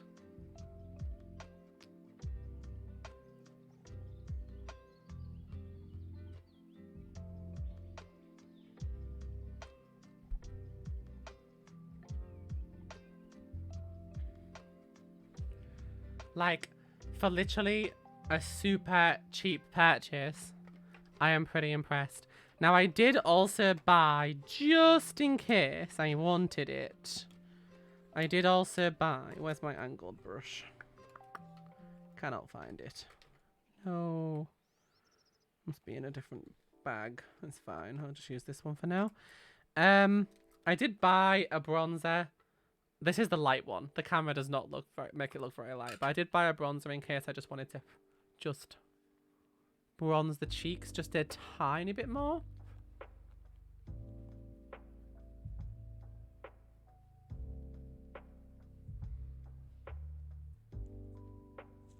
Like that. You know, just to add a little pizzazz.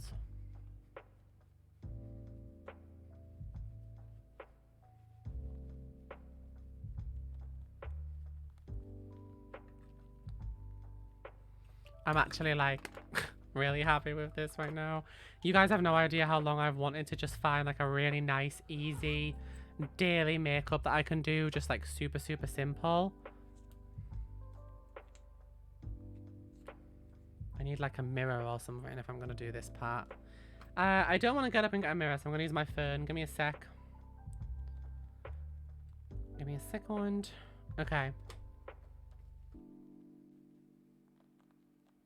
Yeah, not gonna lie, pretty impressed you guys with this.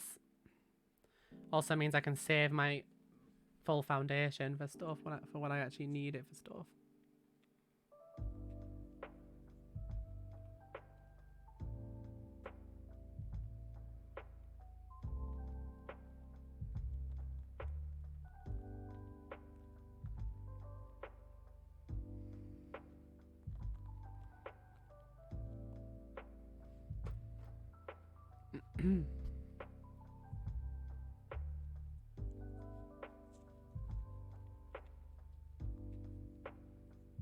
Now, if I look in my phone, I can see it hasn't like covered up all my blemishes, but it has massively reduced the redness on my face.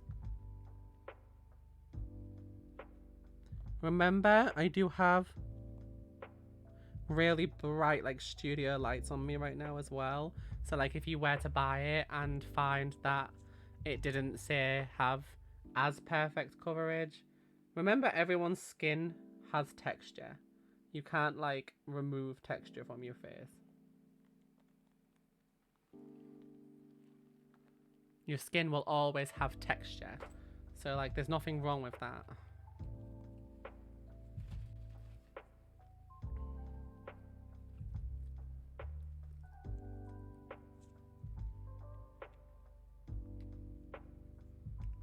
Yeah, so Elise, it's called Natural Collection, and I think it's Boots' own product. So I think you can only get it at Boots. No, there's one again. Whoops, wrong one. Hang on. This one.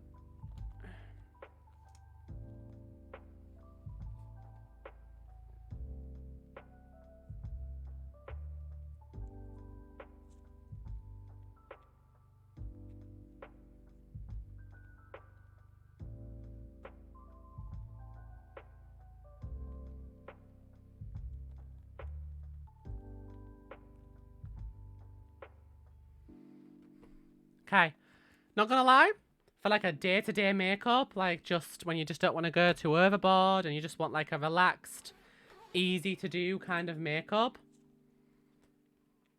I'm kind of vibing. I'm not gonna lie, I'm kind of enjoying.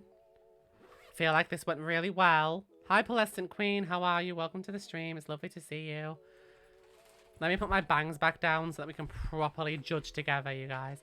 Also, how long did that take me? I feel like that took me like, what, 15 minutes to do that?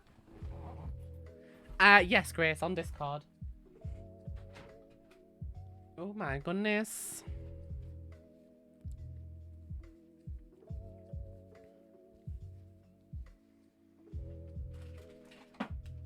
Oh, I dropped my hairbrush. I'm amazing. Oh, jeez. Ah, jeez. I'm making a mess.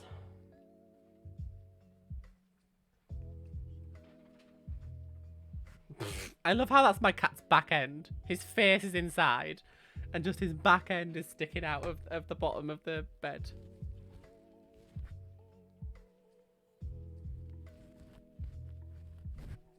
I dropped my hairbrush, so I'm using my hairband as a brush.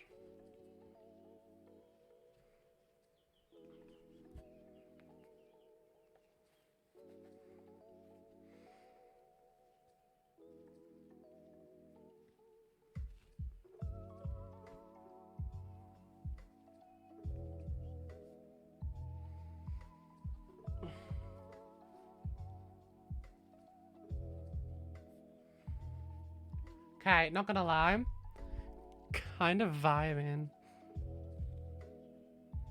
Did you check the price? Yeah, I think mine was £5, I think. Like £5 for a tinted moisturizer. That's kind of like done a lot more than I was anticipating. I am vibing right now. I am really impressed. Honestly, very, very impressed right now. I think that this will end up definitely being like a day-to-day makeup that I'll start to wear, like just going out and when I have to go to places, you know, stuff like that. I am pretty impressed. It's out of stock online though. Oh no. You have to go to the store. Like, you actually have to leave your house.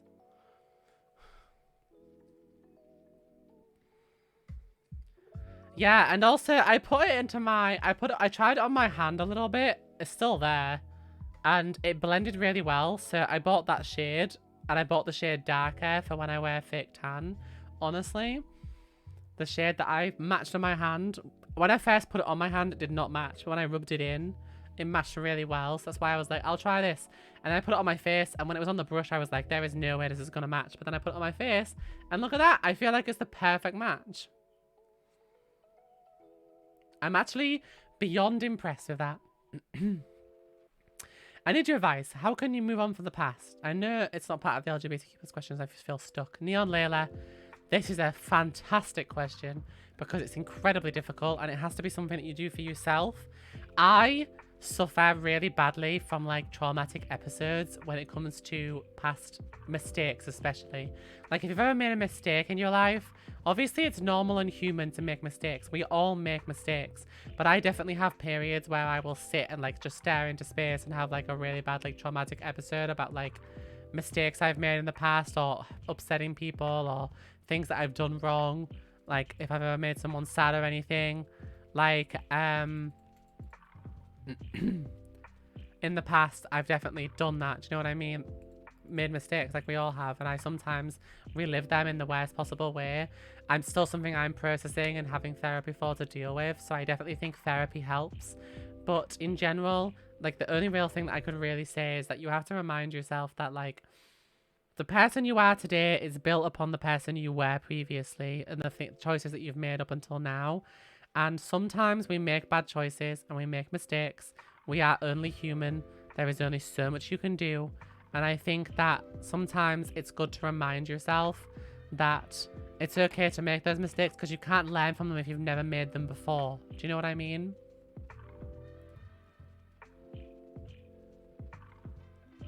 I'd love to start wearing makeup, but I feel like it made me feel worse about myself once I take it off. I mean, I don't feel worse about myself when I take it off because it's still, you're still the canvas underneath, you know? You're just painting it. It's kind of like wearing a bit of a filter, I guess. But I like wearing makeup. For me, it feels like armor, if that makes sense. I'm just taking my armor off when I'm in my safe space, which is my house. And then when I go out, I like, oh, when people are going to see me, I like to wear my armor. Particularly when people are going to see me who aren't like members of my family.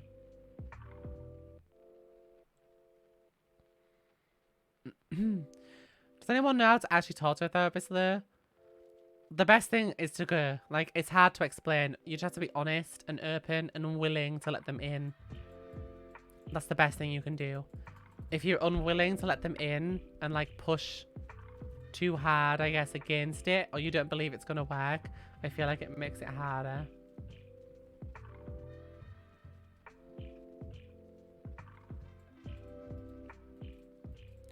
Alright, Glitchy, no problem.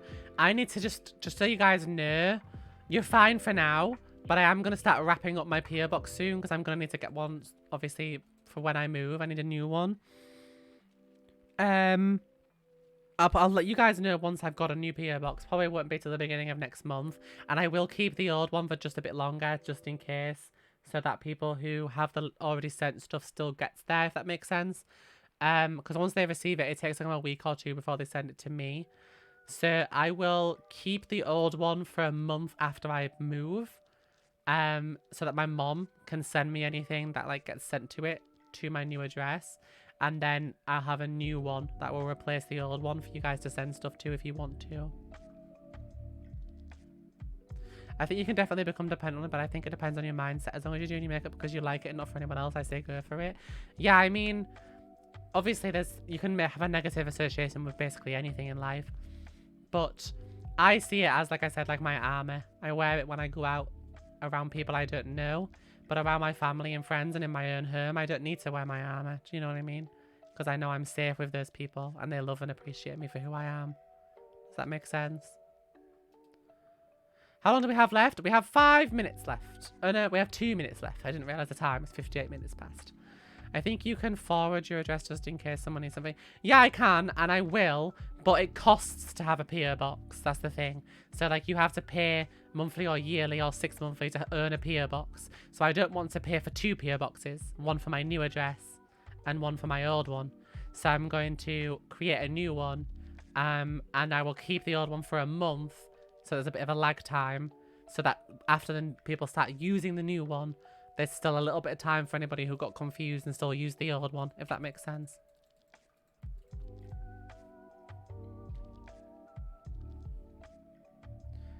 Because I don't think that my old PO box will ship to my new address. I can check, but I don't think they will.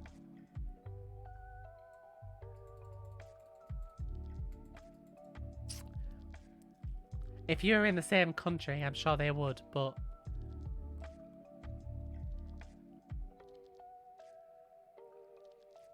Well, I appreciate that, Glitcher Kate. I love all the art.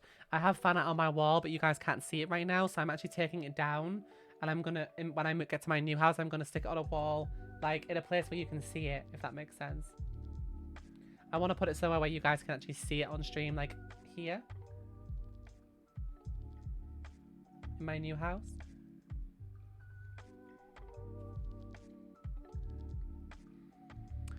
Of course, Layla. I hope you feel better.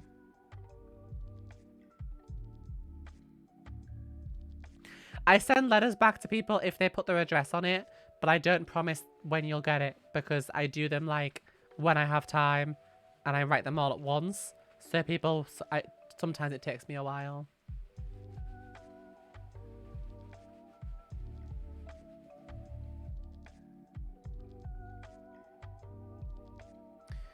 Alright, so we had a really good chat today, you guys. I feel like we had some really important conversations. I'm really proud of you guys for really like interacting with the conversations in today's stream and getting involved. I'm really happy with the way that we talked today. I think we had a really useful conversation with lots of really interesting stuff to discuss, especially the politics and things like that. So I'm really, really, really, really, really happy with the result of today's stream. Thank you so much for joining me. It really does mean a lot to me. We will raid another ambassador. So if you guys want to go ahead and copy that raid message, we'll go raid another ambassador if it gets better. Thank you so much for joining me, guys. I really did have a wonderful time with you all. You are all so lovely and amazing. I'm super appreciative for you. And I hope you all have a wonderful, wonderful rest of your evening. I will see you guys tomorrow on my channel at 3 PM Eastern. And I will see you again on It Gets Better on the 20th of next month of June. And I will be still here. So I won't have moved yet. It'll be the next one after that you'll see me in my new house. All right, everybody. I love you all lots. Sending you all the biggest hugs. Thanks for being here with me. Remember to do your research. And go do your homework about the politicians in your areas. And read about your local government. I'm watching you. Good night, guys. Love you lots. Bye.